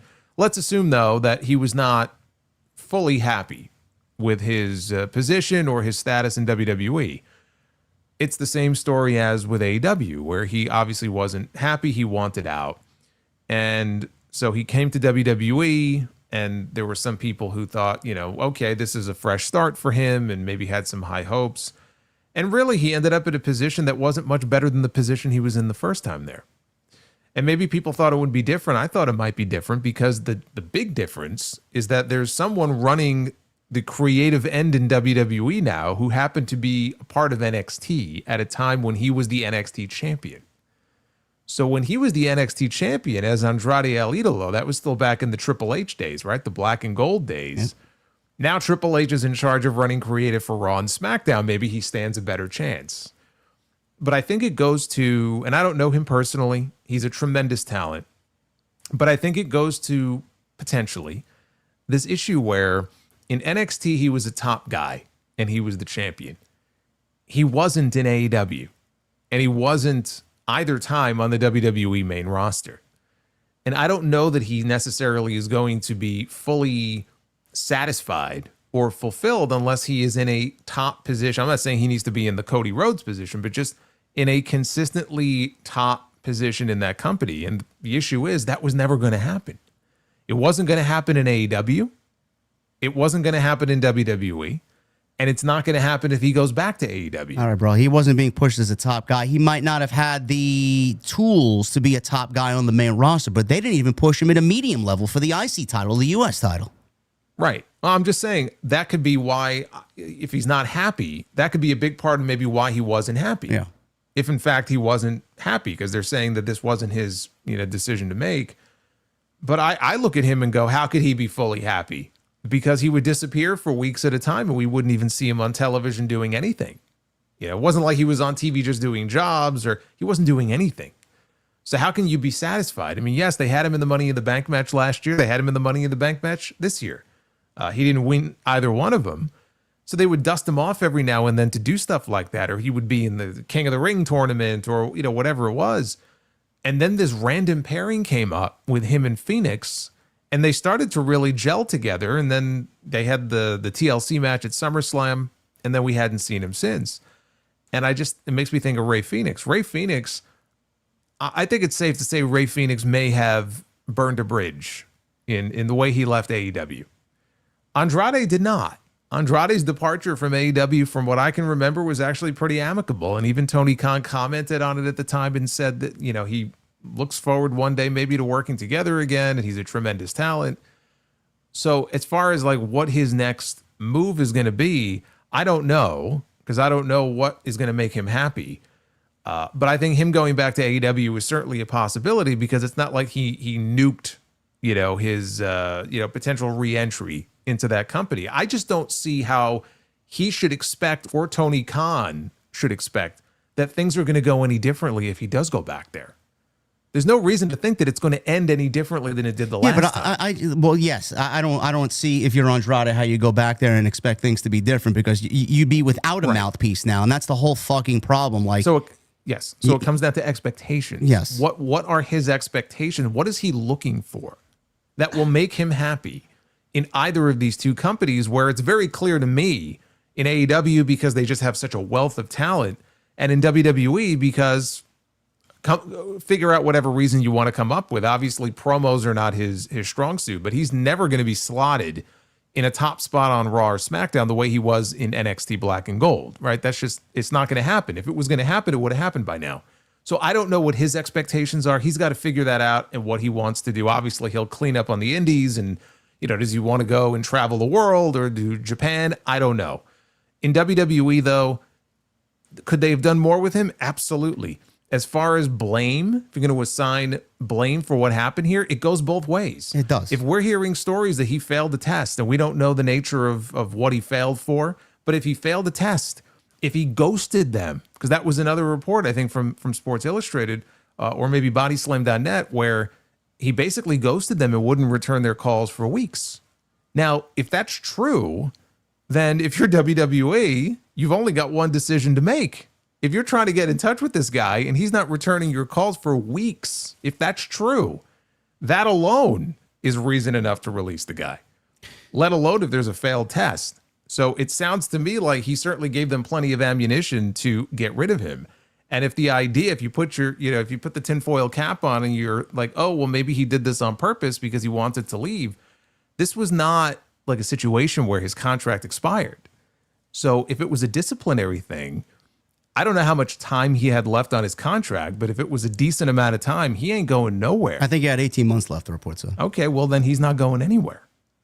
So if that was the idea, that was a pretty dumb idea. So again, where he'll end up in the future, we don't know.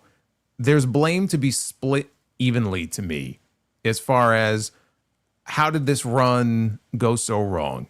From everything we've heard the last few days, they had plenty of ammunition to get rid of the guy. But should WWE have done more with him? Of course. Of course. And one of the things that I couldn't believe when they first brought him back is that they wouldn't put somebody with him. Yes. Especially when it came to promos. They just put Kiana James with Julia.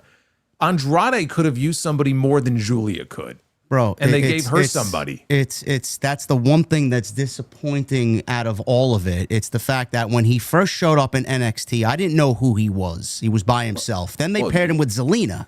Yeah. And that was the main event act that won him the NXT championship. It felt like he was a full character, a substantial character on the show. But he changed everything. It wasn't just the Zelina part was the final piece. But remember when he first debuted there, he would come out in the suspenders. Yes, and he looked like a fucking stripper. Yes, he looked like a Chippendales guy. So he had to change not just getting the manager, but like the look, everything. He got this big makeover, and then he looked like a main event star, and it worked. But then he got called up to the main roster, and what happened? They took Zelina away from him. Well, I mean, I think initially she was still with him on the main roster. So I don't think that I remember it wasn't an immediate move, but yes, you are correct. Yes, so they were still together on the main roster, but it wasn't Triple H, booking creative anymore. It was Vince McMahon, and so that's anybody's ball game as far as whether or not he's going to push you to a high level or not.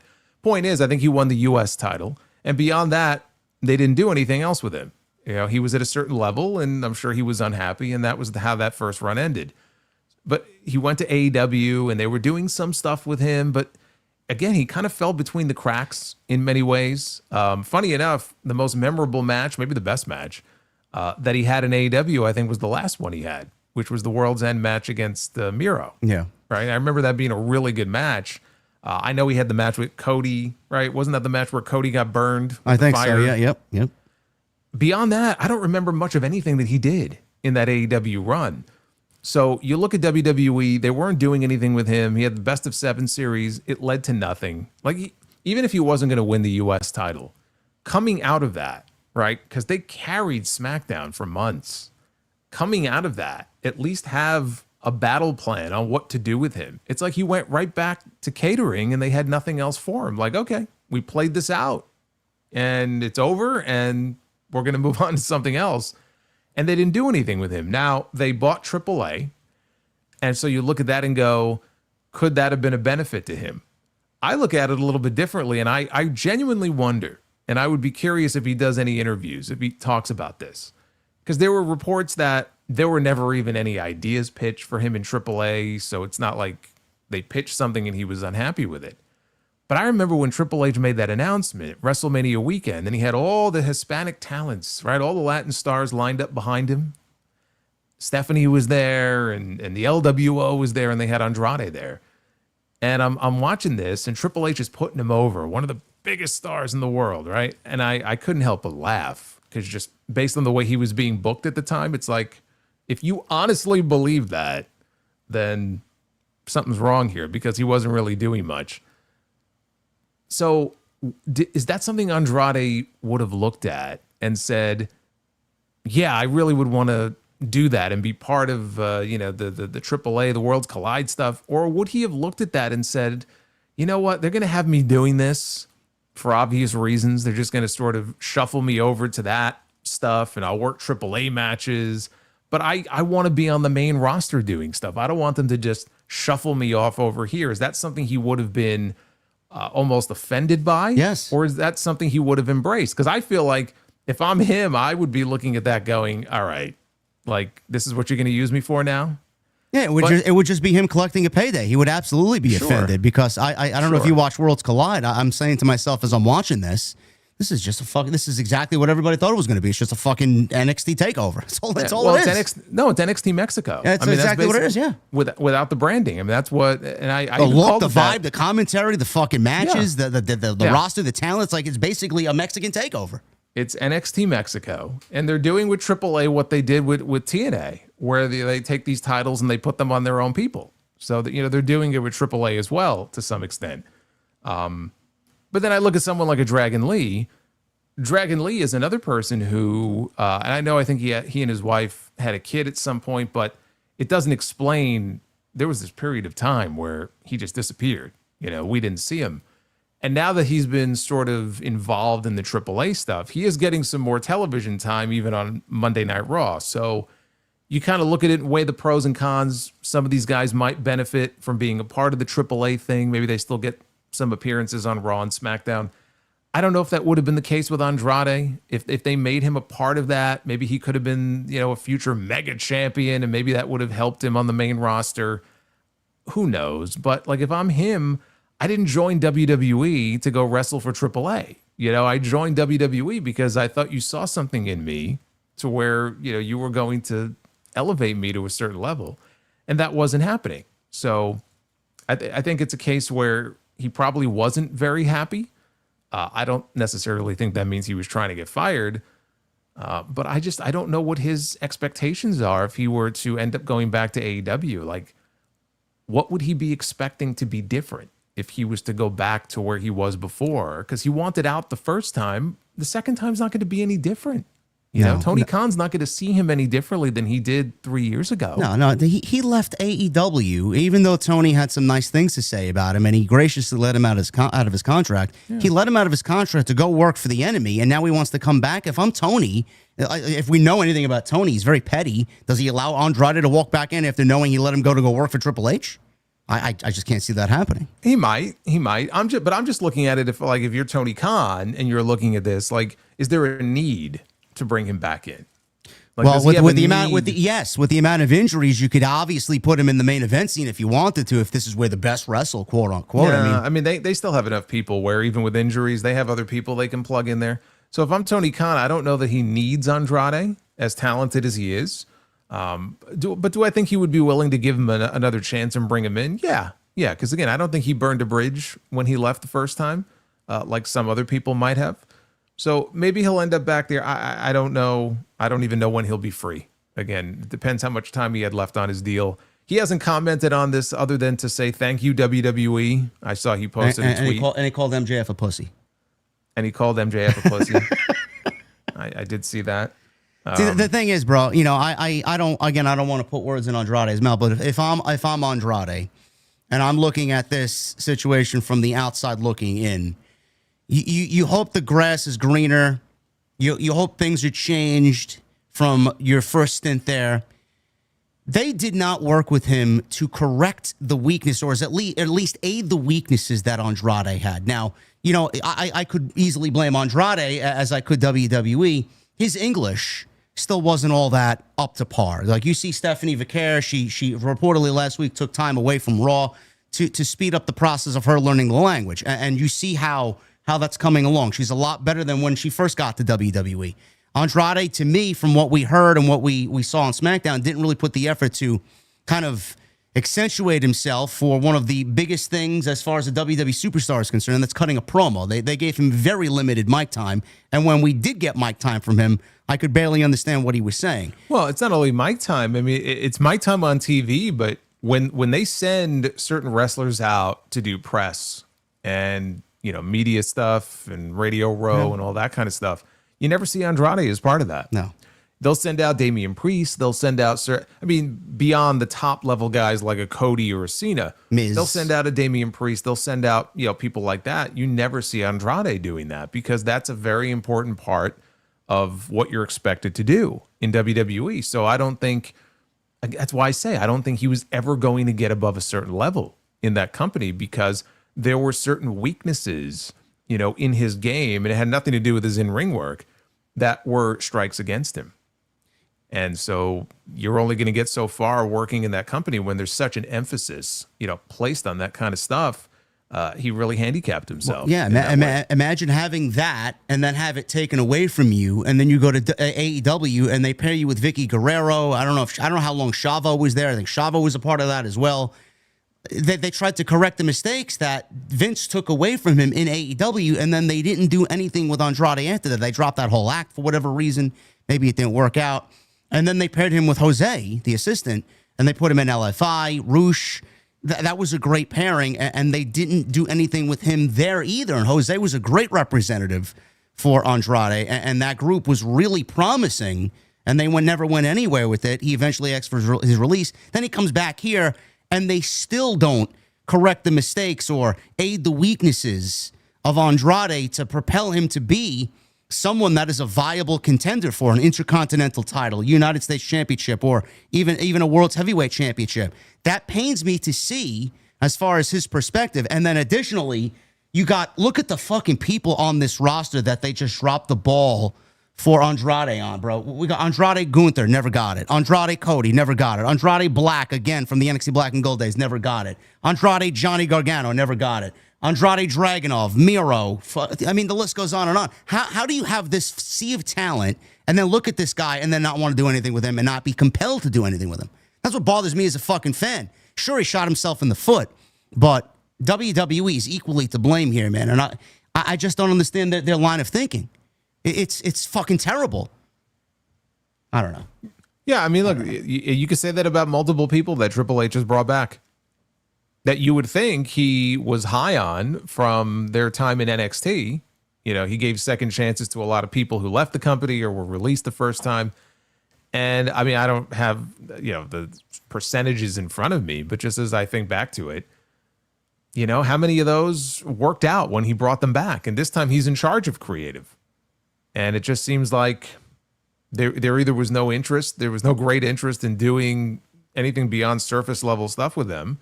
Or maybe he just realized, well, maybe this person just doesn't, meet the standards that, we set for ourselves here. Again, it's hard to know what's going through their heads and bringing these people back and then doing nothing with them and then ultimately letting them go. I don't really understand the point of that, but all I can say is I just hope in the long run it works out better for Aleister Black.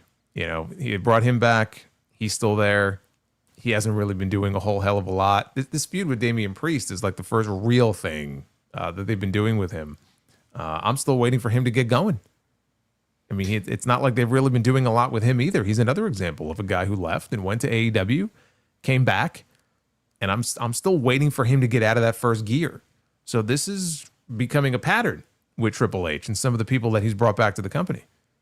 Was it a reason? Was it a thing where he just brought Andrade back because he was someone that AEW had, and then they just brought him back because of where he was, like with no plan to use him? It. Well, I don't have no plan to use him, but I'm sure that was part of it. It made him more attractive. Absolutely. And that would be the case with anybody from AEW. They may not have an initial plan, but if they become available, I'm sure one of the first thoughts in their head is, how can we bring this guy in? And you would think in that situation, they would want to do something of note with them to make it look like, see, look at what you had and look at what we've done with them. So you would think it would be extra motivated, right, to bring this person in and then actually show what a star they could really be. And for whatever reason, that just never materialized with Andrade. They brought him in, and it just never seemed to be a sense of urgency to do anything of any note with him. Is TNA an option? Sure, I think so. Especially if, well, I mean, I would say if one day he aspires to be back in WWE, sure. I mean, that would be the place for him to go. That would give him the quickest path back. I don't think the way that he left the company this time would necessarily mean that they wouldn't sign him in TNA. But it also comes down to, what he's looking for financially. If he's looking for a big deal, I don't know that TNA may be in a position to give it to him. Well, we know he is a super talented professional wrestler, one of the most gifted professional wrestlers currently right now in the world. He will land on his feet somewhere. I wish him nothing but the best.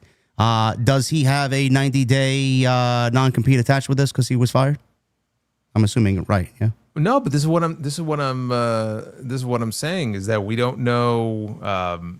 If they let you go for disciplinary reasons, I would assume it would be that 90 days would kick in, and it wouldn't be a situation where for whatever the duration of the contract was that he would be still bound to it. I don't know the specific circumstances around this particular release, but typically in this situation, it would be 90 days, as opposed to if your contract just expired and you're free on day one. But that's not the case here. So minimum 90 days before you could expect to see him somewhere else.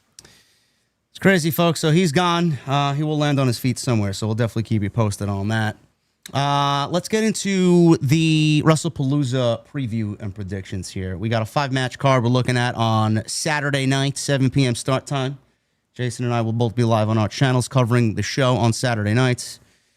We will start with... Let me ask you this. Yeah. So are you watching via the new ESPN app? You have free access to it? I did. I set it up yesterday. All I had to do was download the app on my smart TV, log in via Verizon, and I searched WWE, and we got all the WrestlePalooza, pre-show things coming up, so it's all ready to go. All right, lucky you. Since they rushed into this, they still have no deal with YouTube TV. I saw that today, yeah. Eventually, I think they will, though. Well, eventually, I don't give a shit about eventually. I mean, I give a shit about this week. So they have no deal with YouTube TV or Comcast and a few other places, too, because they rushed this. This wasn't supposed to start until March or April of next year. So I will likely be using my trusty Express VPN and watching on Netflix. There you go. Can't go wrong with that. Nope. Let's start with this, man. Io Sky. I'm just taking Stephanie McMahon's advice. You are. You are not doing anything illegal. Nope. She gave you permission to do so. Absolutely. Start with this, man. Io Sky, Stephanie Vaquer, vacant women's world championship. We have no champion on Monday Night Raw. It was nice to see Stephanie actually wrestling last night on Raw. She wrestled Kairi Sane in a very good match. We've talked about this for the last few weeks here. Stephanie hasn't really been featured on the show. It looked a little bleak there. She took all of August away from the show, or they haven't booked her on the show in all of August. And we finally see her now as we head into this WrestlePalooza show. There was supposed to be a contract signing last week. That got axed for whatever reason. People report out that she had a minor injury that she was dealing with, and I hear that she was really just kind of focusing on her English, and they gave her some time off to do that and take some lessons and some classes, whatever the case may be. I'm just happy that she's back. Io is embroiled in this feud right now with Asuka. There's a tension going on there with the former Kabuki Warrior, or the former Damage Control, rather, with the Kabuki Warriors. And then Rhea Ripley's obviously there as a factor as well, who's not booked for this show, which is very surprising. But I think when it boils down to it, Jason, this match, could be a match of the night. Very well could be at the end of all of this. I'm going with Io to win because I'm looking at Stephanie being a non-factor on the show, and I think we talked about this. She needs to be focused a little bit more on, I think, having her substantially built around Rumble season going into Mania is probably the right direction here. And then I brought up again, I don't really know what's going on with the Crown Jewel nonsense going into Perth, if they're going to have those fake titles and they're going to center that show around that. We don't know. Rhea Ripley's a big X factor in this entire thing. I think Io winning the championship just makes the right sense here because she's not only involved in a feud with Asuka and the Kabuki Warriors, but she's also got Rhea looming and that story of Rhea not beating Io. I think the title, just storyline-wise, you go with what makes sense storyline-wise, and that's Io. So I don't see... I think Stephanie's got a chance, but I don't think it's ultimately going to end up the way fans may want it to end up. I think I'm going Io. Well, I mean, look, there's only one thing I look at here more than anything else, and obviously Stephanie has not even been on the show. So to throw the title on her, I think would just be stupid. Rhea Ripley, though, is the central character in this Io and Asuka story. Like, she's the reason that this tension has developed between Io and Asuka. So if you put the title on Stephanie and Rhea has said, whoever the champion is coming at a Saturday, I'm coming after you. All of a sudden, Rhea's going to go off chasing Stephanie when she really is still a central figure in this other storyline. Doesn't make any sense. And maybe they want to do Rhea and Asuka along the way. So I just feel like for a variety of different reasons, it just makes so much sense for Io to win this match. And then now the question is, what involvement, if any, Asuka ends up having in this match? Io told her again last night on Raw, I don't want you out there. I want to do this on my own. And Asuka relented and said, she was angry, but she relented and said, okay, fine. You want to do it on your own, then fine. So let's assume that Io does do it on her own and she wins the championship. It's still possible that Asuka could be involved in this match and could play some role that does end up with Io winning the title. And Io was very upset because she told her, I don't want you out here. I don't want your help. And that could further the tension between Io and Asuka. So you can kind of move that story along. Maybe you give Stephanie an out for losing if Asuka gets involved. But then Rhea's right there. And she, can step in and you've got this whole like Io, Asuka, Rhea thing going on as you go into Crown Jewel. It just makes all the sense in the world to me. So I think Io is my pick anyway, but it just makes the most sense story-wise. Or maybe Asuka involves herself on Saturday, and that's where we see Rhea making an appearance on this show, helping Io win the championship because Asuka conveniently threw herself in there when she said she didn't need Asuka. So that's how we get Rhea involved there. I don't know what to make of the Stephanie and Rhea back and forths. I know they teamed tonight on NXT Homecoming, and I mentioned this on my review last night, and I don't want to jump ahead because we don't really know what WWE's plans are for Perth. I know we were pretty dead set on Rhea challenging Io in Perth and Rhea winning the championship in Australia. I mean, that's just common sense. But if WWE doesn't want to go with that and they end up going with these Crown Jewel championships, because the reason why I got into this discussion last night is because we don't really know what's going to happen after Rollins and Punk and that mixed tag team match. Like, where does Rollins go next? Do they just go right to a match between those two? I think it's far too early to do that, and I think we should start building towards War Games first before we get to that eventually with the World Championship on the line between Rollins and Punk. If they do these Crown Jewel Championship matches, I could see them doing Io winning here on Saturday, Io wrestling Tiffany at Crown Jewel, Cody wrestling Seth, and that would be champion versus champion, and those would be the two matches you square away for those big Crown Jewel titles. And then Rhea teams with Stephanie against Asuka and Kyrie because of what happens here. Is that a possibility, or did you not really think that far down the line? No, I mean, it's a possibility, and then you set up Rhea challenging for the championship on Raw that Monday, because, again, Raw is in Perth. Yes. So even if you have these dumb Crown Jewel title matches, which I think are kind of pointless, but if they insist on doing that again, Rhea can get her shot on Raw, big Raw match that Monday. They're still in Australia, so it doesn't really matter to me. I mean, whether it's on the 11th or whether it's on the 13th, I still think Rhea very likely leaves Perth as the women's world champion. I think that's the right decision, yeah. And then Stephanie, then you can really start building Stephanie up, possibly have her win the Royal Rumble if that's the direction they want to go. And like we talked about, Rhea versus Stephanie at WrestleMania. It's the way to go. Yeah, I think right now, this early, your two favorites to win the women's Rumble have to be either Stephanie or Liv Morgan. Yep, I agree. So Io is, according to us, going to walk out the new women's world champion, and I have no problem with that at all. The Usos against Braun Breaker and Bronson Reed. This is basically what we got at SummerSlam minus Roman Reigns. This is not really the first time the Usos have teamed together either. I mean, they teamed together on a random Monday Night Raw against Austin Theory and Grayson Waller for whatever reason. That was on one of the European shows. I forgot where they were, but this is definitely not the first time. They're hyping this up as if this is some big deal. It's not. I know you feel the same way, bro. What is it, like 7 weeks in a row now? It's literally the same fucking main event every single night. I feel like I'm in the twilight zone, like when I watch these shows. And like on the one hand, I look at it and go, good for LA Knight. Yeah. He's had how many Raw main events now? And he loses every single one of them. So it's he's a loser. Yeah. Yeah. Like, wait, hold on a second. Hold on. Yeah. There you go. So it's like, I just missed it by a few seconds.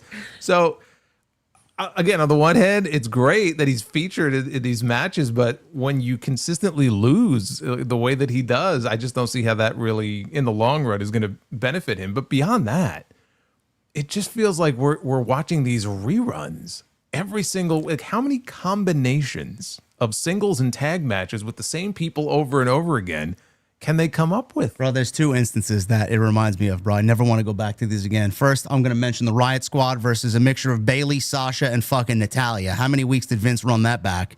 And then second, version 2 of the Judgment Day, where Damian Priest and Rhea Ripley were leading the Judgment Day, bro. Every week it was the Judgment Day versus Sammy or Cody or fucking Kevin Owens. It's like, how many fucking weeks before you start running out of matches? And it's the same thing. There's no progression. There's nothing. I don't know. And I understand that they're like, I see the story they're doing. It's not a bad story with LA Knight and Jey Uso. It's not that I have an issue with the story.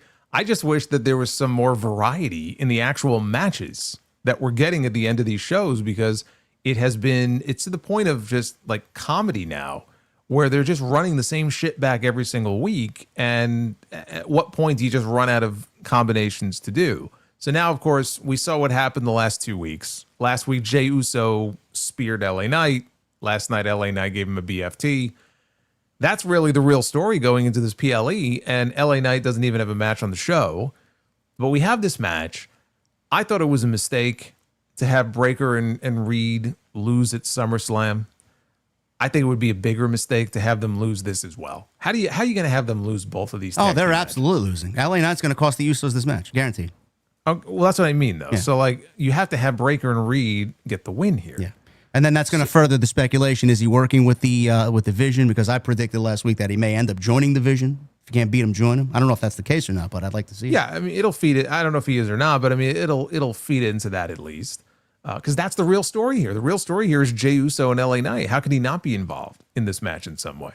So this needs to be Breakker and Reed going over, if for no other reason, because I think it would be completely idiotic to have these two, who are in the top faction on Raw, go out there for the second month in a row and lose a big tag team match like that. It just would be, it would be just completely stupid. Yeah. Yeah, I agree. The Vision, the Bronze, need to win here. I think after teasing Jay turning heel, which was never really going to amount to anything, and then LA Knight last night teasing a heel turn, I think they kind of wanted to throw that out there as like, hey, look, both guys are having problems, and one of them can be turning to the dark side. I think LA Knight turns to the dark side for sure on Saturday, and I did appreciate. I said this last night, too. I did appreciate, you don't usually see it, and I feel like the shows are better when they do this. They weaved a storyline, no matter how simple it is, throughout the entire show. We got LA Knight and Jey Uso got a problem. LA Knight wants to get back at the Vision. He wants to team with Jimmy and not Jay because Jimmy helped him out. Jimmy later in the show says, listen, I can't be your tag team partner because you can't betray his brother. Jay then says some nasty shit to Jimmy. Jimmy says, I don't see an ulafala around your neck. Why are you ordering me around? And meanwhile, at that point, he told Jimmy, like, you got to say no to LA Knight. You can't team with him. Meanwhile, Jimmy already did that, but he didn't give Jimmy an opportunity to tell him. So Jimmy's like, I'm going to go do what I want to do. And he teamed with LA Knight anyway. And then we got the ending angle where LA Knight gave Jey Uso the BFT. I like that they weave that throughout the entire show, as simple as it may be. It just gives some sort of direction to the show. I wish we saw that a little bit more often, especially on Wednesday nights where they don't do that. But I'd like to see that done a little bit more often. I mean, that's what I said. I mean, I'm glad there's a story, a cohesive story going on here. And Jey Uso does not need to be involved in the World Heavyweight Championship picture anymore. So it's a bit of a step down, but he's still main eventing and closing shows. So, I mean, it's still a good spot for him to be in. But, once I saw, Knight give him that BLT last night, I said, okay, like, how can he... The BLT? Oh, did I say BLT? Yes, Okay. he gave him the BLT. Right? Yes, he handed him the BLT, fucker. Well, Jey Uso should be very happy if he's being handed a BLT. I would say thank you, and I would enjoy my sandwich. So yes, I don't even remember what I was going to say now because you've taken me off my game here. I don't remember where we I were was talking going. about the cohesive storyline that bled throughout the show, and they gave him the BFT. Yes. Yes, the BFT, not the BLT. So yes, I believe the same thing, that Knight will be involved in some way. Now, whether they do a straight up turn and then he just joins the Vision, or he comes down and it's one of these accidentally on purpose kind of things where he cost them the match, that's a different story. It's almost as if they should have done it in reverse, though, where he should have given him the BFT 2 weeks ago and Jey should have given him the spear last night. Yeah. So now he's got a real reason to get revenge by coming out on Saturday. Yeah. That's a good point. I didn't even think of that. But I do think they end up going with that anyway. I do agree. Braun Breaker and Bronson Reed need to win. They just can't be the fucking lackeys that lose all the time. They need to stand on their own. So that is happening as well on Saturday night. What looks to be an after... I know, the chat's going... Chat's ridiculous. Bro, what looks to be an afterthought. This is like the third most important match from the top, and it's the WWE title match. Cody Rhodes versus Drew McIntyre for the undisputed WWE Championship. Cody's been off TV for a few weeks now filming Street Fighter in Australia. He finally showed back up on Wednesday night and laid the gauntlet down. Match is taking place at WrestlePalooza. There really isn't much to go over here as far as how we got here, because Cody's been missing on television and Drew McIntyre's been still feuding with Randy Orton. But how all this got to where it is Drew McIntyre claymored him several weeks ago into the commentary table on SmackDown, and Cody's been out ever since. Now, I don't foresee Cody losing the championship already after just beating John Cena at the last PLE, or SummerSlam, rather. But Drew McIntyre, I feel, is not going to be done with Cody after this, because if they do a one and done, it is a huge disrespectful disservice to Drew McIntyre. I don't know how we get Randy Orton involved here, but I think Randy Orton kind of shows up here, and I'm struggling to figure out how we get him involved, keep the title on Cody, and get a second match with Drew McIntyre and Cody Rhodes going into Crown Jewel. So I don't know. I'm set on Cody winning, but I don't know how we get there.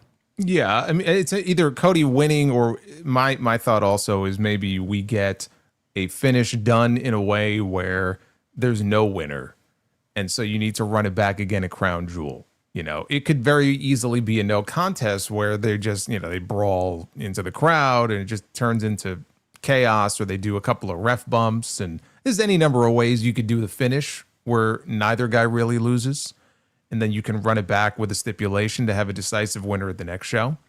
So it's either that or Cody just straight up wins. But again, I can't see Drew being a one and done. So you've got to extend this out at least one more show. Part of me wishes they would shake things up and just put the belt on Drew, but I know it's not practical because this is Cody's first title defense since SummerSlam, right? He's only had one match since SummerSlam. It was a tag match on TV with Cena. Yep. Remember that match where Cena barely wrestled? And that's it. That's all TV time of 4 minutes there? If that, yeah. So to take the title immediately off Cody when, he took 6 months to win it back from Cena, I think would be pretty dumb. Did you notice in the match with McIntyre and Orton, the part where Orton got real mad? I did not. I heard you mention it. I completely I got sidetracked by doing something, taking notes or getting up and making a coffee or something. Well, it was funny because there's a point in the match where McIntyre picked him up for a body slam, but when he slammed him and his legs went into the ropes. So he got slammed into the ropes. So Orton rolls out of the ring, and you could tell like he's not happy. And then Drew goes out and he starts throwing punches. And Orton is just totally no-selling these punches. And he even goes up to some of the fans at ringside and he's like putting his hands up like this, and Drew's punching him and he's not reacting to it. And then later on in the match, I think maybe he gave him the draping DDT. And Orton's getting up and the camera's right there and he just goes, 25, goddamn years in this business, no one's ever slammed me into the ropes. And they're like, oh, he must be mad. So that was probably just a one-night thing. I don't know if that'll linger or not. But yeah, I don't know that Orton has to get involved here because I don't see how does he get involved? Who does he, like, is he going to attack Drew in the middle of this match and ruin Cody's match? Why wouldn't he wait until the end of the match? Like I'm struggling to figure out a way that makes sense for Orton to just run out there in the middle of the match and involve himself. So I think we may be more likely for some sort of non-finish, that necessitates another match, and maybe we don't see Orton at all.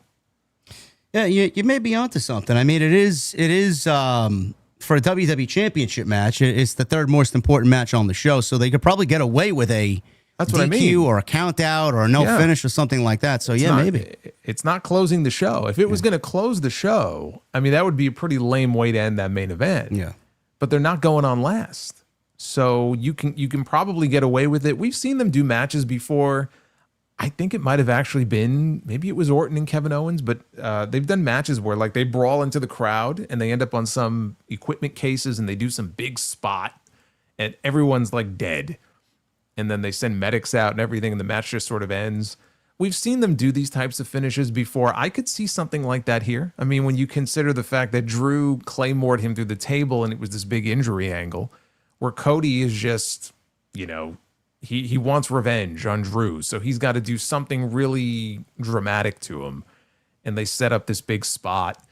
And, it could be something like that. But because it's not the main event, they could get away with having a finish that is less than satisfying and then just run it back the following month. So this is borderline going to be a very similar feud to what Cody and Kevin Owens had at the beginning of the year. Kind of. Well, I mean, it sounds that way, right? It's a situation where Owens put him on the shelf. Cody was gone. Actually, Cody was only gone for like 2 weeks. Cody was gone longer this time than he was that time. And that time he got pile driven right on top of his head. So this time he missed, what was it, a month? Over a month, I think, that he missed. Yeah. Probably about a month. Yeah. So it's another kind of blood feud where Cody is coming back to get revenge on the guy that put him out of action. The only thing is, Drew McIntyre doesn't have a winged eagle belt to steal.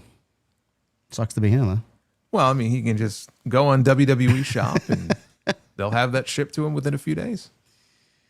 We got one of the main events here, co-main event, mixed tag team match. CM Punk and returning AJ Lee against Seth Rollins and Becky Lynch. Big mixed tag team match here. One of the biggest tag team matches that wrestling will see all year, honestly. I've enjoyed the interactions between AJ and Becky. I've enjoyed the interactions between Punk and Becky. I think Becky has actually outshone fucking her husband here, honestly, in this entire feud for this mixed tag team match, the build to this mixed tag team match. I enjoyed last night's segment, Jason. What did you think of Becky finally kind of just egging AJ on and finally bringing attention to that neck that she mentioned in the book? And then AJ saying, Becky, I appreciate you bringing up my book. I didn't read yours. But yes, I do have neck issues. So clearly they're giving you a little Easter egg going into the match on Saturday. So that is the big story going into the match. How will AJ Lee's neck hold up now in this mixed tag team match? I think my favorite part was AJ reminding us that she's a Puerto Rican from New Jersey and sometimes she has to shank a bitch. Yeah. I think that was... Everybody loves a crazy Puerto Rican chick sometimes. Yeah. She didn't say bitch. She said chick, but she should have said bitch. Yeah. I thought it was a good segment. I thought it was a little longer than it had to be. It did go very long. But I do like that they finally brought up the neck issues, which I brought up a couple of weeks ago. I mentioned that in the last few years, she's done interviews saying why I will never wrestle again. And she said, I really hurt my neck really badly. And even to this day, she still has numbness that goes down her arms into her hands. So I was surprised when she signed a full-time contract. I wasn't expecting that. So incorporating that into the story of the match, I think was the smart thing to do. What is going to happen that first time, right, that she takes a bump in the ring? And then we saw it last night. She took a bump. She took a manhandle slam. And I think the way to go in this match is it's a tag match, so she doesn't have to do a lot of work. It's her first match back. She's rusty. Being in a tag match is the perfect situation for her. They could have, Punk trying to crawl over and make the hot tag to AJ and build to that moment. But I still feel it would be best to have AJ pin Becky if the idea is to then have AJ challenge for the Intercontinental title. She needs to get that win over the champion. And when she does, that automatically vaults her into the position to be number one contender. And you get a crown jewel match out of Becky and AJ, for the Intercontinental title. Seth and Punk, we've seen that a number of times this year so far. I don't think they need to be involved with the actual finish of this match. I think you can leave that to the women because honestly, the women have been the highlight of what we've seen over the last few weeks. It's really fallen on Becky and AJ to build intrigue in this match and breathe new life into a match that with Seth and Punk, we've already seen a whole bunch of times this year. Yeah, it's kind of gotten monotonous. It's something that just has this run-on feel to it with no real progression. This is why I brought up the Crown Jewel stuff, because going into October, coming out of WrestlePalooza, you look at the Monday Night Raw roster, there really isn't another main event guy on that show, minus AJ Styles, who I don't know what the fuck they're doing with, that doesn't really present itself as a credible opponent for Seth Rollins. Gunther's out. And there's nobody else but Punk right now. You got Roman over there. You got John Cena over there making part-time appearances, but nobody wants to see Jey Uso, LA Knight in the title picture again. So what exactly do they do? This is why I brought up the discussion of the Crown Jewel stuff. It's easy to get Rollins and Cody because you don't need to do much build there. They're just going to throw them out there in a champion versus champion match and do what they usually do. And there's history there. And there's history there for sure, absolutely. And that's going to be an interesting situation because Rollins in none of the matches has beaten Cody. So it's like, who's going to win that one? Maybe. Well, that's it. That is interesting because we could be looking at a similar situation if they do that match, let's say on Raw, with Rhea and Io, where Io's like, "You've never beaten me before," right? It's the same thing with Cody and Seth. It's like Seth's never beaten Cody. It's almost too similar, the two stories. So the point I want to try and make here is, if the baby faces are going to win. And I do agree that AJ needs to pin Becky to get that IC title match because I do think that's where we're going. Do the heels get their heat back? Do we see Punk go on the shelf for a little bit because they're going to go do Rollins and Cody? Or do we see, I said this last night, I don't know how likely this is. I'd love to see a curb stomp from Rollins to AJ and get his heat going into whatever he's doing next. I don't think that's likely. I've had fascinations of Baron Corbin giving Becky Lynch the end of days. I'd like to see something like that happen, but I would like to see him get his heat back, but that may be a little too much. The heels don't always have to get their heat back right away, But in that case, let's say you do that, you have to do Punk and Seth immediately after that. Yeah. Like that has to be the next title match. Otherwise, it doesn't make any sense. If Punk watches his wife get curb stomped, then how do you not do Seth and Punk at Crown Jewel? Or maybe they could do something after the match and write him off TV while he does that, and then that's the reason why he comes back because he wants revenge for his wife. Yeah, but how long do you really expect him to be out for? Like at least till after Perth, and then we start building towards War Games, where Punk will lead the War Games team against Rollins' Vision. Maybe. I mean, you could. Yeah, maybe it's possible. Do I think they'll do it? I don't know. I think they want to do that Intercontinental title match. Yeah, it was just something I just kind of threw out there. It would be a hell of an angle. It would be a hell of a way to put more heat on the Vision. Another reason why I think you can have Seth lose that match if Breakker and Reed win theirs earlier in the show. We'll see. I'm very excited about this one. I think it's going to be quite the environment in Indianapolis. And then the main event, which they have already confirmed is the main event, John Cena and Brock Lesnar one-on-one. I've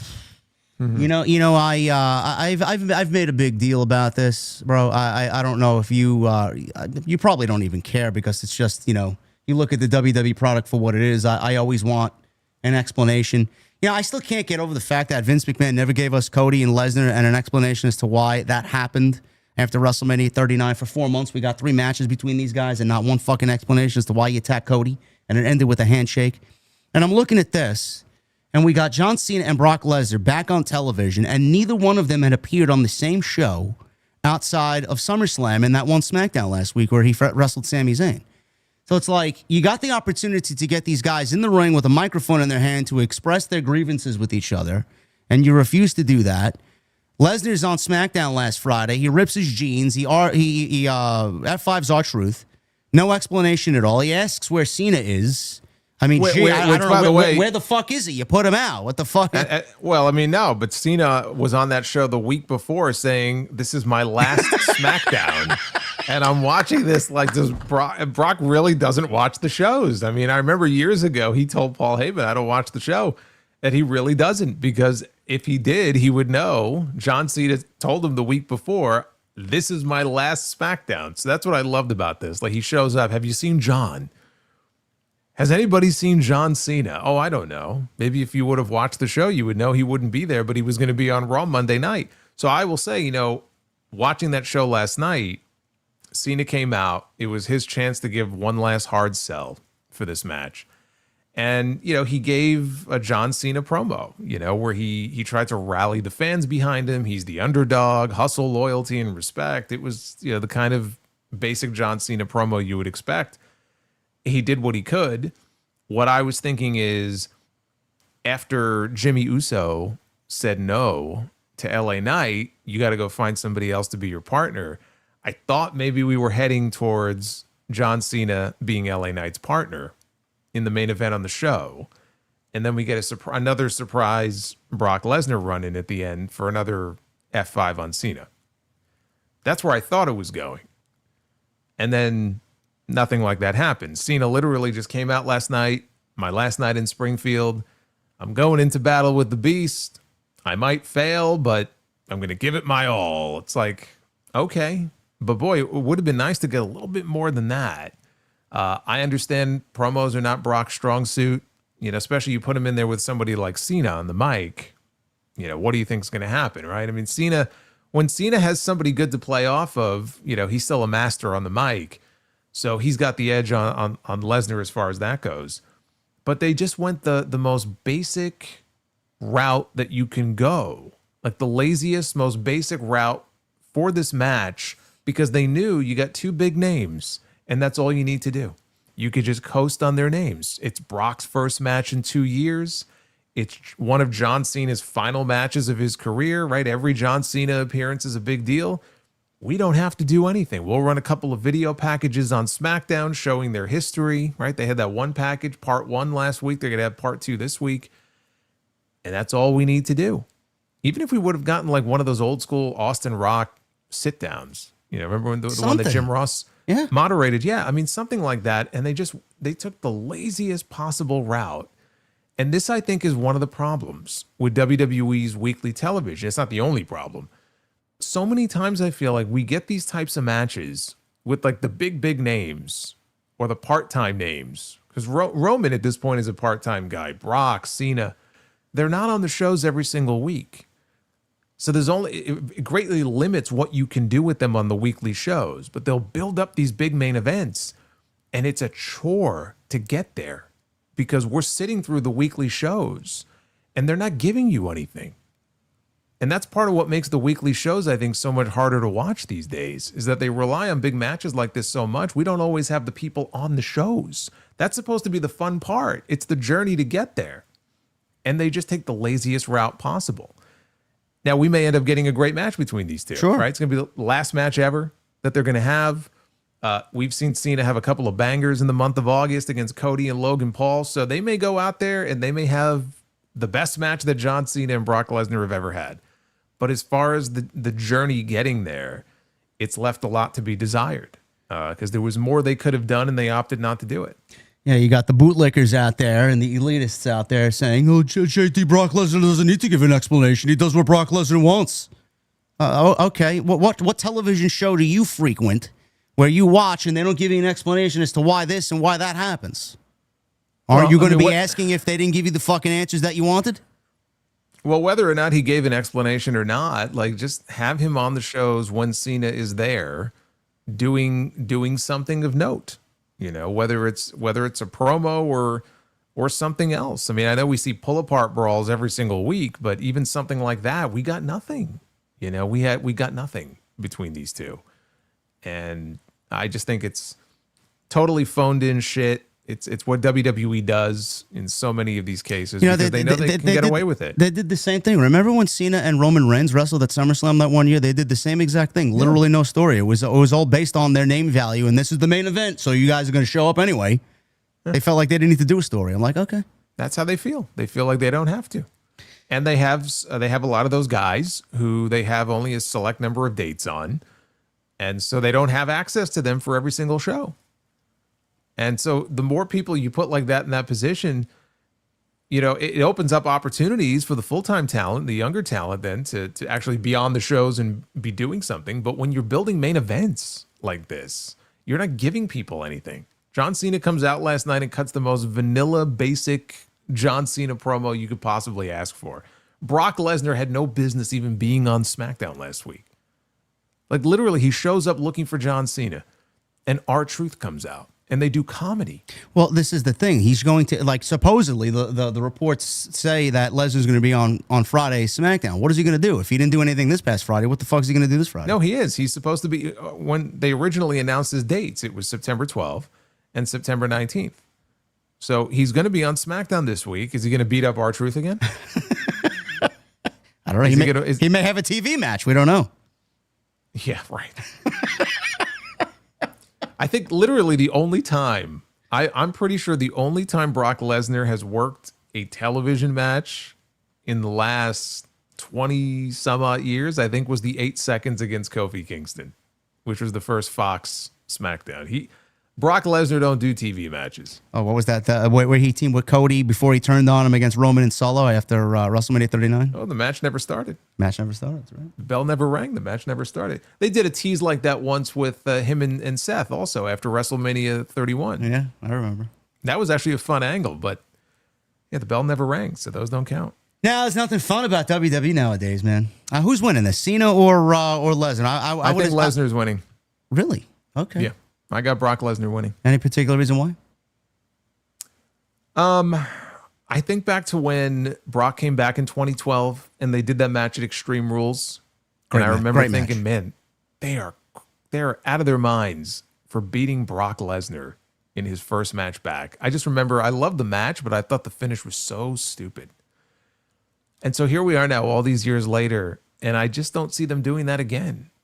I think Brock is back more than just for the Cena feud.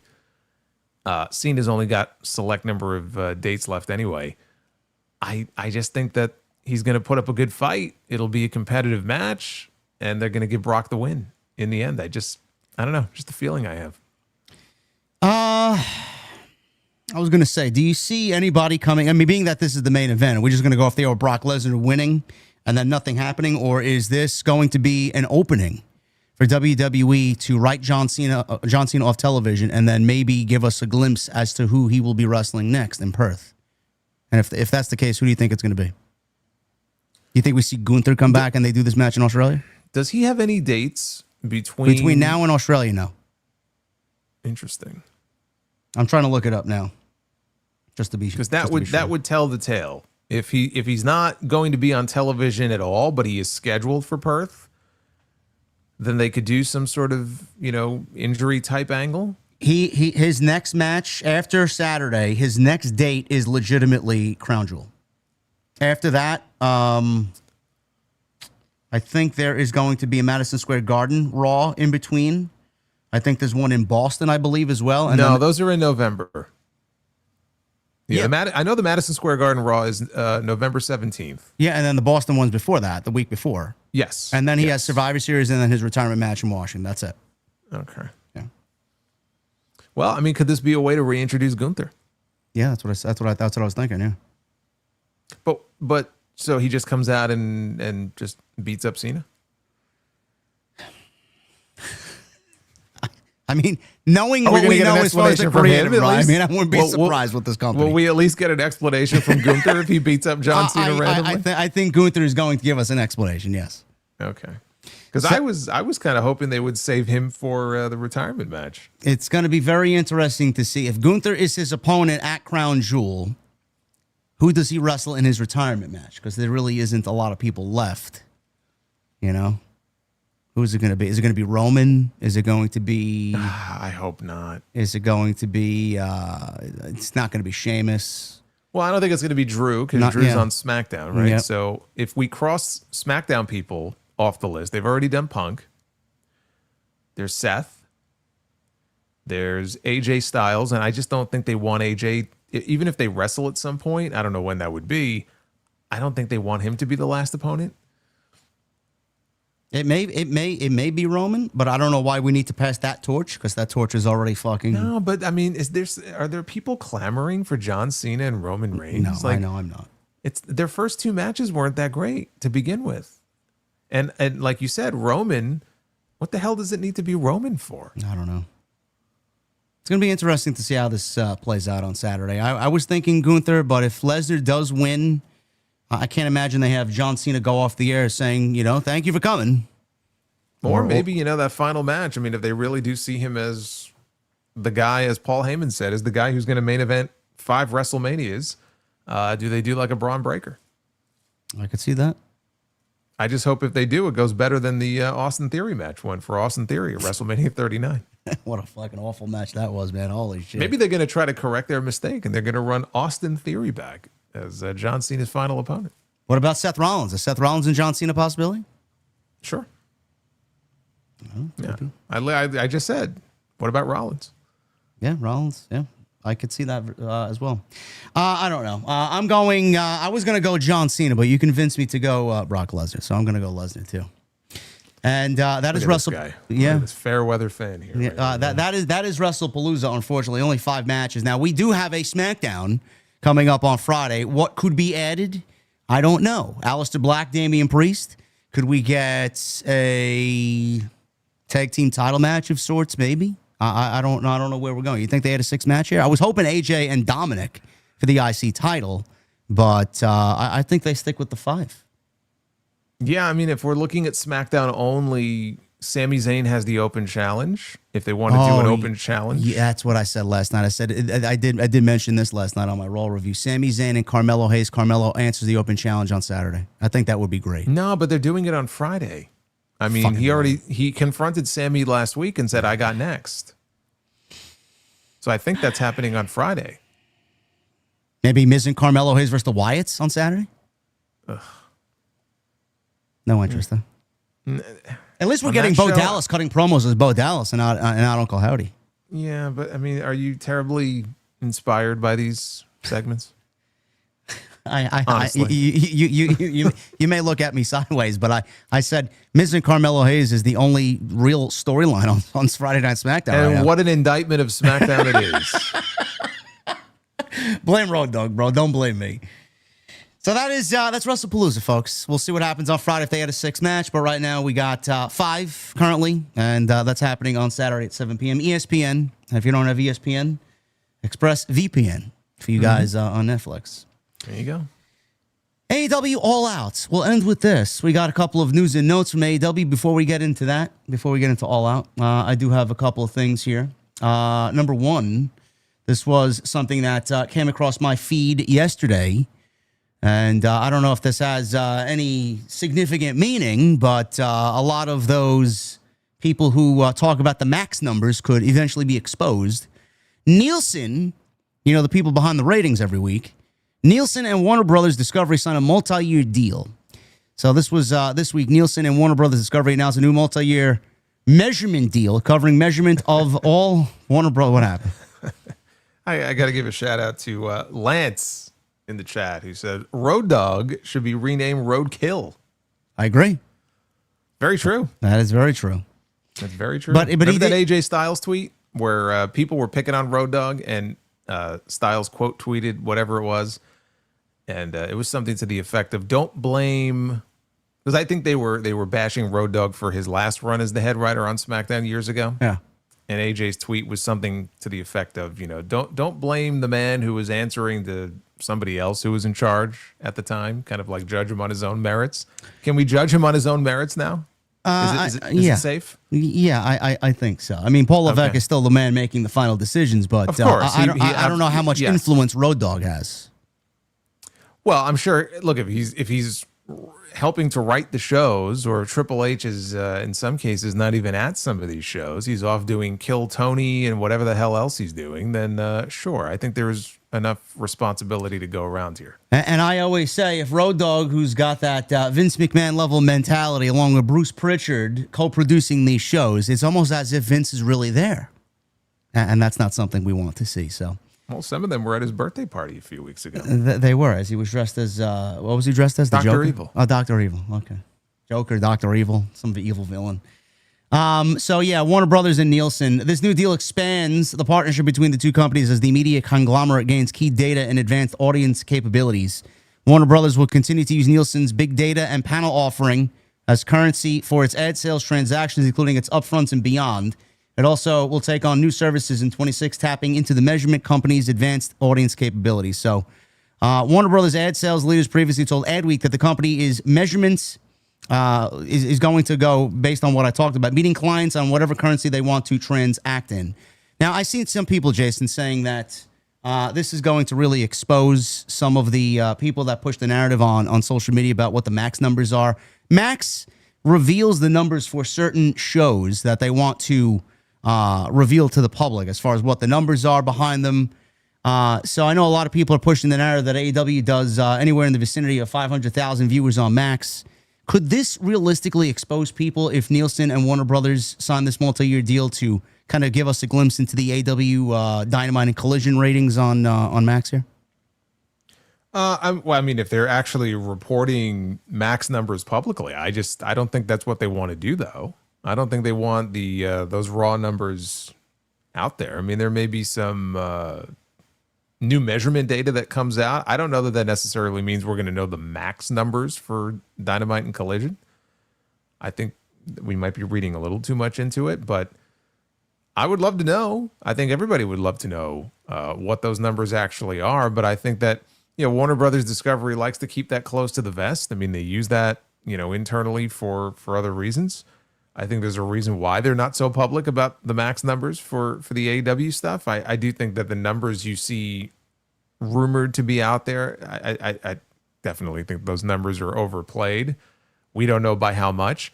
I don't know what the Nielsen data is going to look like that they're talking about there. I'd be curious to see what kind of actual data, publicly would be released out of this. I don't know. I still don't have total clarity on exactly what this means as far as the info we're going to get. Yeah, there's a lot of just what ifs surrounding AEW right now, including this one. Paramount is exploring a bid for Warner Brothers Discovery. That was the other big story coming out this week. Again, a big what if, because we don't really know. I do foresee something happening here, and Warner Brothers is going to sell it to Paramount. Larry Ellison, chairman and co-founder of Oracle, is one of the richest people in the world and the patriarch of the Ellison family. $8.4 billion deal that landed his son David Ellison's Skydance Media with control of Paramount Global. That transaction closed in August. Now, Ellison has been looking at Warner Brothers for a while. An individual close to Paramount Brass told Deadline this week, nothing new there. He's just taking a closer look, assessing the pros and the cons. A report in the Wall Street Journal said that they are preparing an offer sent to Warner Brothers, shares surging in the afternoon this past week, up 30%. I believe they were up over $200 a share. David Zaslav said this week that the separation of Warner Brothers Discovery and what's going on there as far as the movie stuff and the sports stuff will be split. That's on track for April. Now, I know a lot of people are making this out to be doom and gloom for AEW. We don't know if it is solid, concrete in their contract that they are going to be on Max and they will remain on Max, even though this split is on track for April. This new TNT sports deal where all the sports content's going to move over there. We don't know if AEW is going to move over there. We don't know if they're going to remain on Max. All we know is, I know it's a lot of hearsay, Jason. We have this deal with AEW and Warner up until, I think, 27, 28. So it's too early to tell. But if there is a sale of Warner Brothers to Paramount and they do go ahead with this split, the only question I have is Zaslav still going to be involved, or are the people that Tony negotiated this deal with but in the beginning stages still going to be there? Are his pro wrestling connections still going to be there, or are they going to be on their way out? And then whoever is in charge, are they still going to want to kind of lean on AEW as a leader in the sports category for Warner Brothers. We don't know, so it's all hearsay right now. But a lot of people are making this out to be doom and gloom. I don't even know if AEW is considered to be in the sports category. So part of the story is that they're creating this new app. It's this TNT Sports subscription app. So get ready for more apps.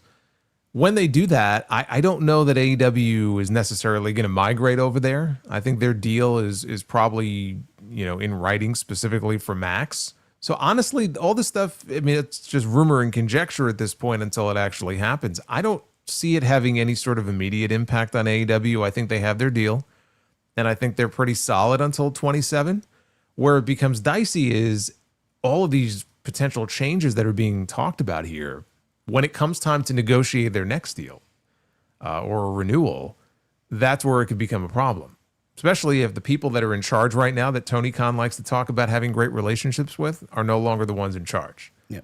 Then it's anyone's guess. So this deal they're talking about, which again is just rumored right now, it's said to be a mostly cash deal, and it would be for the entire company. So the company is not set to split into two until April of next year. What they're talking about here is that this guy would come in and buy the entire thing. So if that happens, who even knows if there would be a split at that point? But not knowing exactly what would happen there and how things would shake out, my sense would be that AEW is probably okay in the short term, but in the long term, I'd be more concerned maybe if I were Tony Khan about what happens at the end of this deal. If he's cultivated this great relationship with these people and these people aren't there anymore, or you got a new boss, maybe they don't want wrestling. Maybe because they have a relationship Paramount does now with TKO, right? Because they're in bed now with the UFC. How might that affect things, right? We don't know. That's why WWE has sold a little piece of their pizza pie to many suitors, and they have now closed the gap on where AEW could potentially go in a few years. So and that UFC deal is much bigger than any AEW deal is going to be, because that UFC deal, it's wild. Like you just mentioned, $8 billion, bro. Well, no, you mentioned $8.4 billion is what he bought. Was it Skydance bought Paramount for that Media much? for Paramount? Yeah. How much is his family worth? I think Larry Ellison is worth, I think they said $383 billion. Holy shit. Something like that. Yeah, he's one of the richest people in the entire universe then. Yes. It's got to be top 3 easily. Couch change, bro. I'm going to buy a fucking entire TV network, bro. But it's just crazy to me. Like if the Skydance Paramount deal alone was like $8.4 billion, the UFC deal was like $7.7 billion. Yeah. That's crazy. But that tells you, in terms of the power structure there, if they all ended up under the same roof, I could see that eventually being a real issue for AEW. Because if there's pressure put upon some people there, like, oh, you shouldn't be in business with these people, unless AEW was making them a lot of money, I think you know who the odd man out would be. What are you doing with $380 billion, bro? What am I doing? I'm sitting on a friggin' beach somewhere, with my drink next to me, probably doing TNT from a tropical climate. Is what I'm doing. I was gonna say, you're still doing content creation on YouTube with $380 billion in your bank account. Well, we'll do TNT each week, and I'll have my sunglasses on. I'll be in my little my hammock. There you go. You can have the private jet pick me up in the fucking driveway. I don't know about that, but you would still be in the beer garden there, but I would be somewhere else. MK Pandy, don't remind me, man. Dynamite's 3 hours tomorrow, you motherfucker. Yes, 3 hours. What are you doing? Watching the entire 3 hours? I am. It's only an hour. It's innocent enough. I need a couple of laughs after this week. Yeah, I don't think I am. All right. There you go. It depends what they have scheduled for that final hour. Well, it's a September to remember, apparently. That's what they say. But I just don't know what matches they're going to save for that 10 p.m. hour. Yeah, that's a good. Let's say September to remember. They don't really tell you in advance, so I don't think we don't know. But like, what's the full lineup? We got 10 matches planned for tomorrow. Wow. Before we get to the all out stuff, let me read through these. We got actually, no, it's not 10 matches, 10 segments here. But we got Christian Copeland FTR face to face, which we'll talk about in a little bit. We got Toa Leona versus Bobby Lashley tomorrow. We got Luchasaurus and Kip Sabian versus Jet Speed. We got Top Flight versus Hechicero and Josh Alexander. I believe that's part of the ladder match qualifier. We got John Moxley versus Roderick Strong. Robin Renegade versus Riho. Tony Storm will have a special appearance. Tekla versus Queen Aminata in a no DQ street fight. Again. Then that's definitely a 10 p.m. hour match. And then we got the Bang Bang Gang versus the Young Bucks, which is the other qualifier match for the ladder match at All Out for the tag team titles. And we got Beast Mortos versus Mascara Dorada, which will be the final qualifier for the Unified Championship. Little tournament they got that Okada had to compete in because, who the fuck knows. That triple threat match is taking place at All Out. So yeah, that's the show tomorrow. All right. Well, you can kind of guess which match is going to be on Collision. Yeah, but some of those matches will have direct implications on the card for Saturday. So, which we will get into right now as I have the entire card in front of me. 11 matches deep. This one is including the pre-show match, which right now we have only one. It's an 8-woman tornado tailgate brawl. Because we have the All Out tailgate. Yeah. Is it another? So wait a minute. We have another All-Star match. Harley Cameron, Mina Shirakawa, Queen Aminata, and Willow Nightingale versus Megan Bayne, Penelope Ford, and the Triangle of Madness, Julia Hart and Sky Blue. Don't they do this every week? Every single week, bro. It's been like 2 months straight of Collision matches. Which is worse? The fucking Vision and mixture of baby faces on Raw? I don't know. I feel like I'm in the seventh circle of hell with wrestling lately, though. I just feel fucking like awful, it's just... man. That's why I don't like anything this year, bro. Very few and far between over here. I just feel like I'm in a dryer and I'm just going around in spin cycle. It's like there's a lot of people that feel that way, man. That doesn't really pertain to much of the All Out show, but that is right now the only pre-show match. We'll start with this. Let's start with the tag team titles. We got Brody King and Bandito against 3 other teams, which I did go over just a couple of them. The Young Bucks and the Bang Bang Gang is a qualifying match. We have, I believe, Kip Sabian and Killswitch versus Jet Speed is another qualifying match. And then Hechicero, Josh Alexander versus Top Flight is another qualifying match. We got 3 qualifying matches last minute that are happening tomorrow night on this September to remember. So, all right. So we're looking at Brodito. Yep. The Young Bucks. Yep. Jet Speed. Yep. And the Don Callis family. Absolutely. There's the 4 teams right there. Very predictable. And as far as your winners, I think we're going to see the Young Bucks as the new AEW Tag Team Champions. I've been saying this for a few weeks now. I think the Bucks are going to win the titles. I think they're going to reclaim their respect. And then Cope and Christian will beat FTR. And they will get Cope and Christian versus the Young Bucks for the tag team titles at Full Gear or Wrestle Dream or wherever Tony decides to do it. And World's End, maybe? CNC, World's End maybe, if you're going to wait that long. And CNC will win the tag team titles, yeah.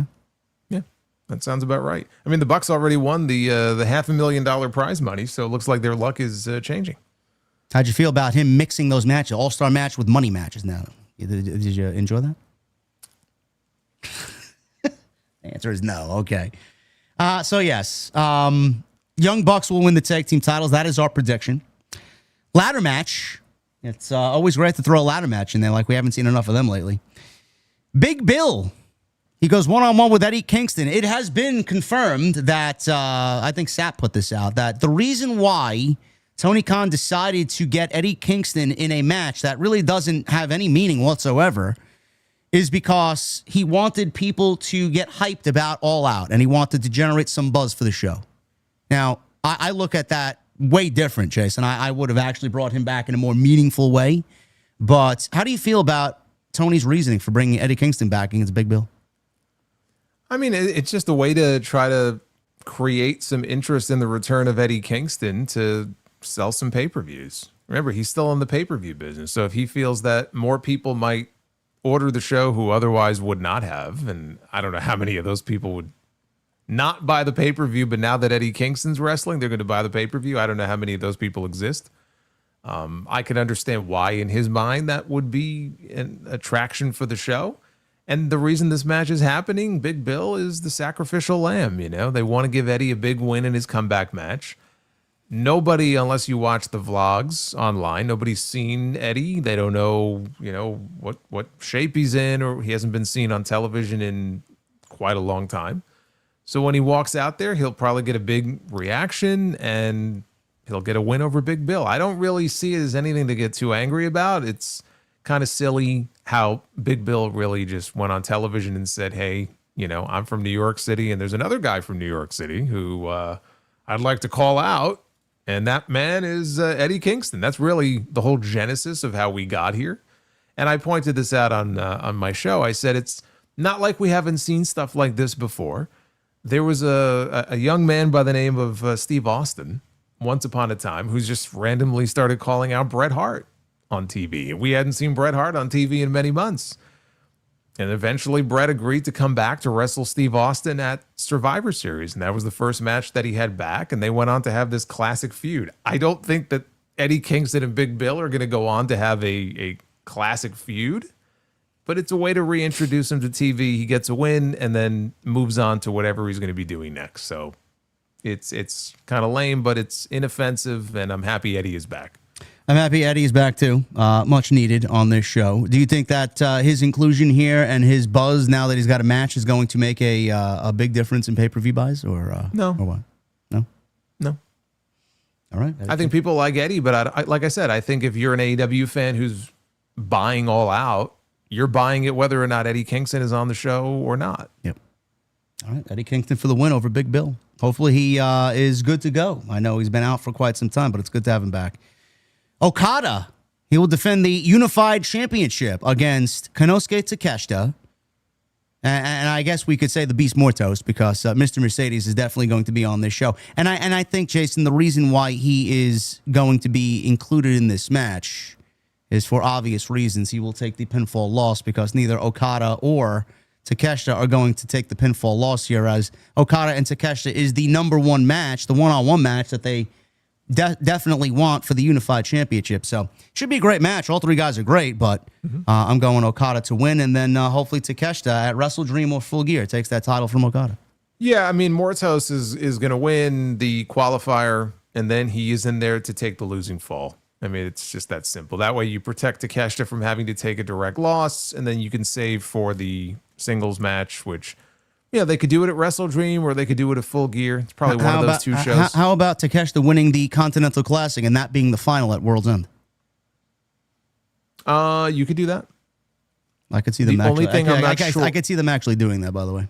I could. The only thing is he is going to be in the main event at the Tokyo Dome, which is very shortly thereafter. I think, when is World's End? The 27th of December? Yeah. That last Saturday. And then the Dome is on January 4th. So that's the only wild card here. I don't know how that might impact his availability, but that would make sense. We'll see. Unified Championship. I don't know, man. These titles don't really mean much to me, but Takeshita certainly should be in position to take that title when it is time. Timeless Tony Storm in a fatal four-way defends the AEW Women's Championship against Jamie Hayter, Chris Statlander, and Tekla. Now, I know you are predicting Chris Statlander to win. Mm-hmm. I could see that, because the only reason why I could see that is Mercedes eventually will go on to the World Championship, and I think they may want to beat somebody else and not Tony Storm if Mercedes is going to eventually win that championship. I don't know why Statlander would win the championship. Do you have any reason why you're going with Statlander? Because they've been doing the teases of her potentially joining the Death Riders. We saw Daniel Garcia finally cave and join on Wednesday, and I think they may be doing the same thing with Statlander. Not that I want to see that, but I think that may be the direction they're going in. I don't know. I kind of want to say Tony to win this, because I just look, if it's not Statlander, then Tony is retaining. Yeah, and then hopefully we get a feud between Tony Storm and Jamie Hayter. Yeah, but Jamie Hayter's not winning this match, and Tekla's not winning this match. No, so it's one of those two, and I'm going with Statlander. All right, we'll see. I'm going Tony Storm there. I just can't see that yet. MJF versus Mark Briscoe. This is a one-on-one grudge match. It is now, with stipulation, it is a tables and tacks match. Oh. Whatever that means. It's tables and thumbtacks, something we never see in AEW. So now we get to see thumbtacks and tables in an AEW match. Great. Yeah. It's gonna be a busy weekend for MJF because he is defending his CMLL title on Friday night against Mystico at Arena Mexico. So he's gonna lose the CMLL title on Friday, and then the next afternoon he's wrestling a tables and tacks match with Mark Briscoe. So I think he's gonna have a bad night on Friday, and I think he's gonna redeem himself on Saturday, and he'll get the win. He's quite the busy guy. He's got that match in Mexico. He's got this match on Saturday. He's got the flight in between. He's doing Violent Night 2. He's taking several appearances. Actually, still making his rounds. Honestly, he's filming a couple of days for that project. Has he even gone on his honeymoon yet? Probably not. It doesn't look like it, right? Maybe in between these weeks right now. Huh? Probably, yeah. I mean, they probably can find some time in between. Quite the hardworking guy that MJF is, yeah. Well, I mean, look, he's one of the pillars. He is. I'm going MJF too. I think they do. They eventually get back to Briscoe and Fletcher for the TNT title, or what would you say last week? You thought that was a red herring, just kind of to swerve people off? Yeah, no, I don't think they come back to it. All right, MJF still got that contract. When he will cash in against the Hangman, we don't know, but I'm going MJF because that's what's most important here. What else? Darby. Darby Allin, Jon Moxley, coffin match.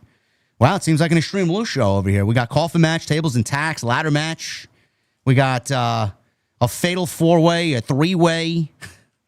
Jesus, what's going on? We got 2 4-ways. 2 4-ways. 4-way tag team title match, 4-way women's world title match. It's crazy. I don't know. Jon Moxley, Darby Allin, man. I'm going Jon Moxley. Really? Okay. Yeah. I think they're going to extend this out a little bit longer. Yeah, I could see that. You think Eddie Kingston gets involved in this? Or I did mention, you got your Hook. You got, I thought Danny Garcia was going to be involved, but maybe Eddie Kingston fits into that role.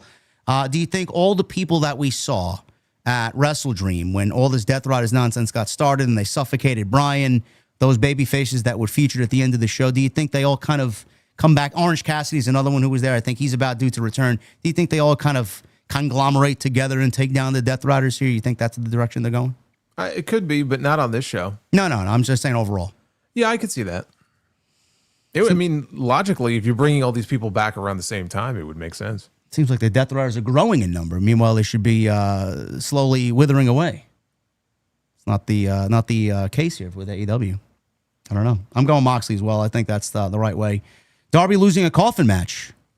What type of coffin? I don't know. One of them thin coffins that he usually pops out of, or is it going to be? Yeah, that's what they've used before. I would imagine it would be similar. I mean, Garcia just joined the group. I could see him getting involved, and he'll probably take some, crazy bump, and Darby will hit him with a coffin drop through the friggin' coffin or something, and then Moxley will get the win. It'll be some kind of finish like that, where Garcia plays the.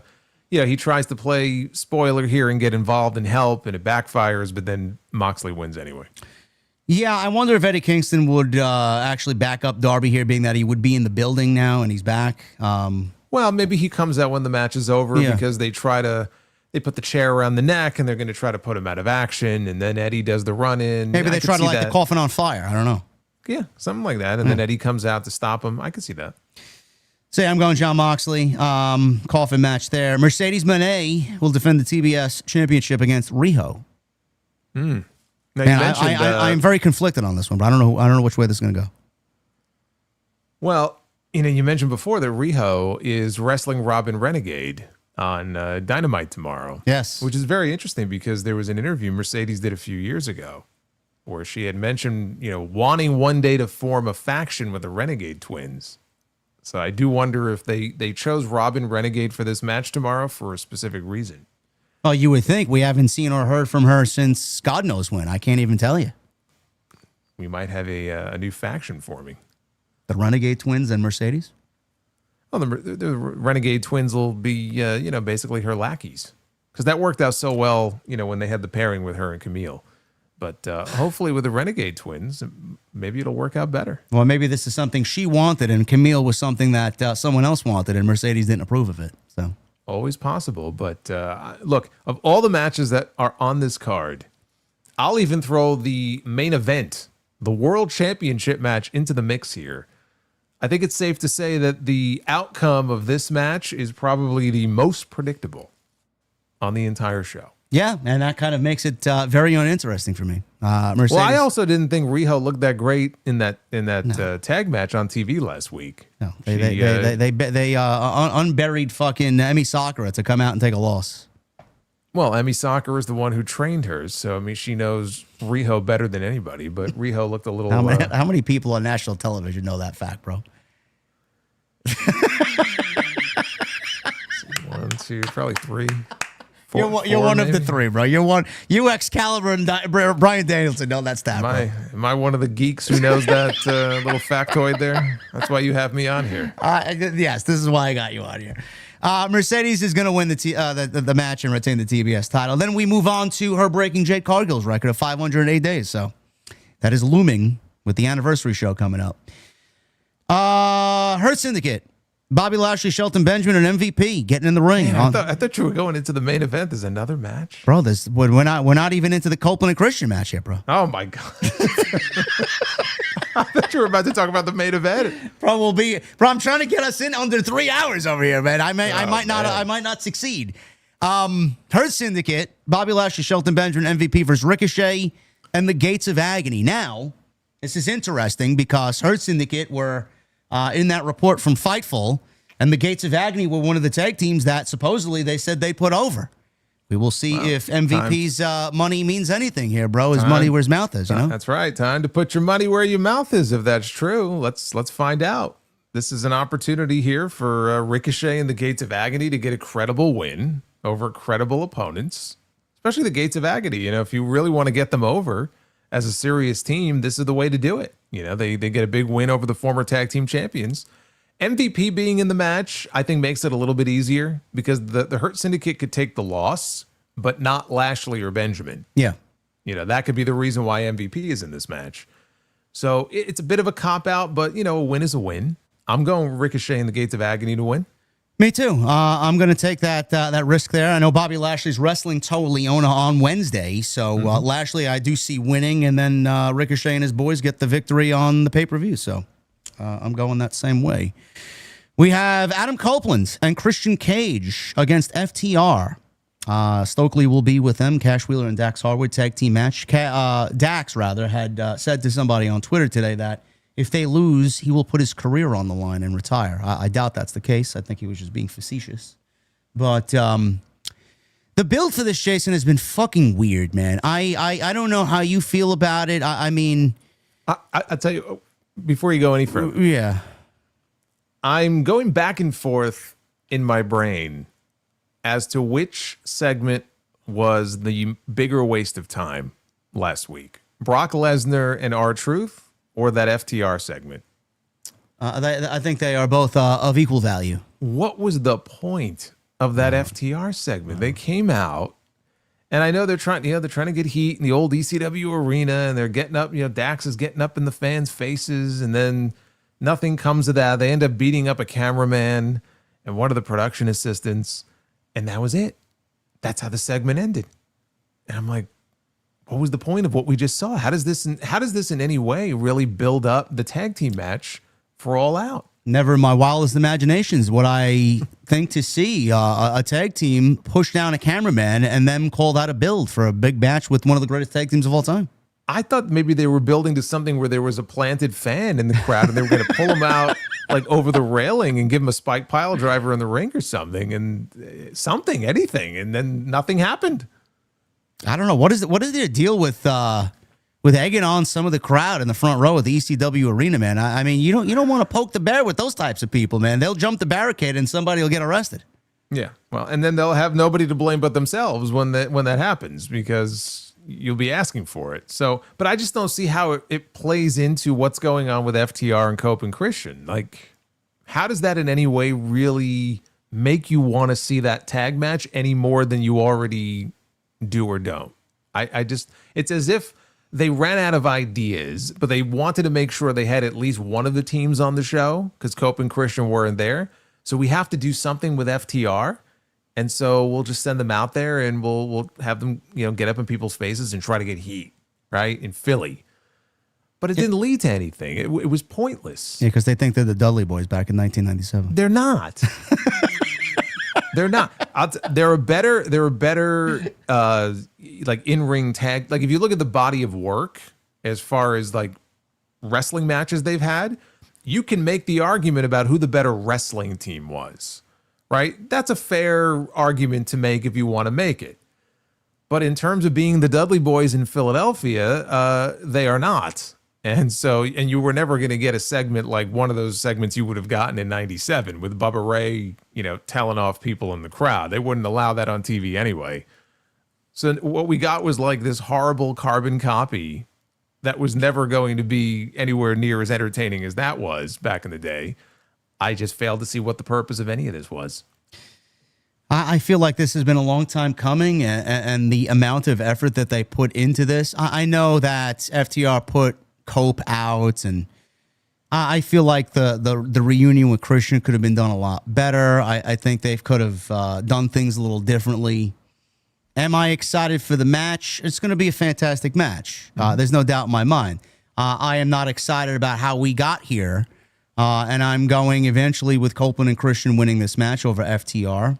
I think FTR got, and I know Dax has been an asshole primarily to me when he wants to be online, but there's no doubt in my mind that they should have won the tag team championships along the way here. And that should have been the case a while ago. Never mind just talking about going into All In and the whole politics about what the Hurt Syndicate do and don't want to do. This should absolutely be for the tag team championships. It's not. I'm going Copeland and Christian, and I think what I said for the last few weeks is going to come to fruition. I think the Bucks win the titles, and then eventually at some point this year, Copeland and Christian win the titles from the Young Bucks.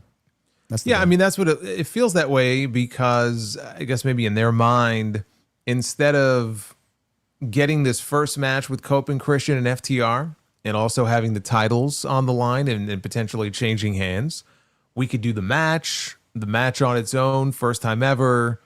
It's an attraction. And then you save the tag team title win for down the road against a totally different team. Because also, the Bucks, I'm sure, would love to work with Cope and Christian. They probably all want to work together. Yep. And it's a big tag team match to do, first time ever. And so we can get two attractions out of it. And we'll do this match here in Toronto, and it'll get heat. It'll be a great match. And then we'll save the title win for the Bucks. And we'll do that separately. So we'll get two things out of it instead of one. I mean, I can only assume that's the logic here. Because otherwise, I don't know why you wouldn't have had the tag team titles up for grabs here. FTR would have been the transitional champions. Yes, they would have had a short run with them, but they opted to go a different way with it. And so Edge and Christian against the Bucks, I could see that being a full gear match. Sure. That would make sense. I don't know why. Full gear? Where or when? Where? New Jersey. Not quite Toronto. No, not quite Toronto. I don't know why we couldn't do things reverse. Why couldn't the Young Bucks wrestle Cope and Christian here, and then FTR be the title, the champions, and then Cope and Christian beat FTR for the championships later in the year? Why do the Bucks have to be the champions again? Seems like FTR always gets shafted. They do. That probably would have made more sense too, because you could have then had. Well, I guess it doesn't matter. I mean, if Brodito were the champions, I mean, the Bucks are heels, FTR heels. I guess in whatever order you want to do it in, it would have worked, either way. They beat Brodito to win the belts. I don't know.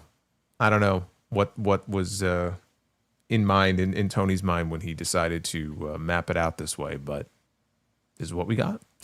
Well, there's a face-to-face tomorrow. Hopefully it's a lot better than pushing a cameraman down on last week's show. So hopefully words are said and substance is had on Wednesday night. So I think it's safe to say if they're having a face-to-face that, yes, words will be said. Well, who knows? Last time they were in the ring, they just threw fists. That was the week before. That's okay, too. I don't know. We'll see. And finally, we get to the main event. Adam Page and Kyle Fletcher, AEW World Championship on the line. Don Callis family is banned from ringside. This is after Ricochet told the Hurt Syndicate that they want, or he wants, a gentleman's agreement that everybody stays in the back, only for Ricochet to then use golden scissors and then everybody show up anyway. So, yes, I'm supposed to believe the heel that he wants to do things the right way. I doubt that. Well, Fletcher said that there will be no members of the Don Callis family getting involved. That doesn't mean that there's not some other heel who can get involved. Who's joining the Don Callis family? Do they really need more members? You never know, man. I guess maybe they do. They just lost Wardlow, so they could fill his spot with somebody else. I don't know who the hell that would be. Now, the rumor was that this was supposed to be Wardlow versus Hangman. Now, I don't know why that would be, because the report said that could have been the direction, and then AEW sent out another, I guess, piece of news to Fightful, and then they reported that, no, Kyle Fletcher was always supposed to be the plan. I don't know who to believe in that. I mean, it's just equally ridiculous to me that either one of these guys is getting a championship match because, A, Wardlow just got back. What did he do to deserve a championship match, number one? And the last time that he was actually in a match was the World Championship match against Samoa Joe, where he got injured at Big Business.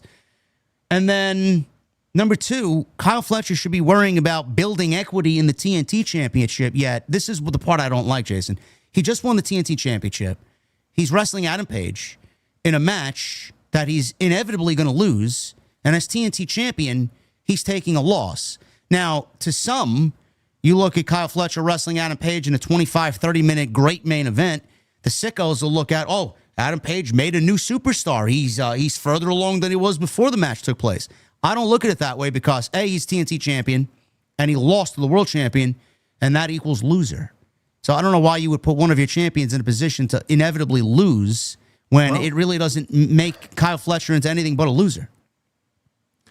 Devil's advocate? Sure, go ahead. There is a similarity here between something that happened many years ago, back in 1992, in fact, when Shawn Michaels had just won the Intercontinental title from the British Bulldog. And then the very next month, the main event of Survivor Series was Bret Hart as the world champion defending against the Intercontinental champion in Shawn Michaels, who was never going to win that match, did not win that match. Funny enough, I would argue that probably the greatest match that Bret Hart and Shawn Michaels ever had was probably that match in 1992. So all that to say, we're going to get a great match out of it. And the key, as always, is in the follow-up. So, yes, Fletcher is not going to win. He's not going to win the world championship.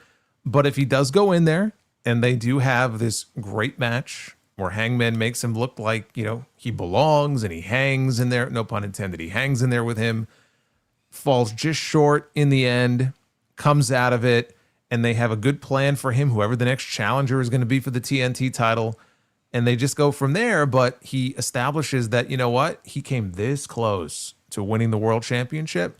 Then in the long run, it's not going to kill him.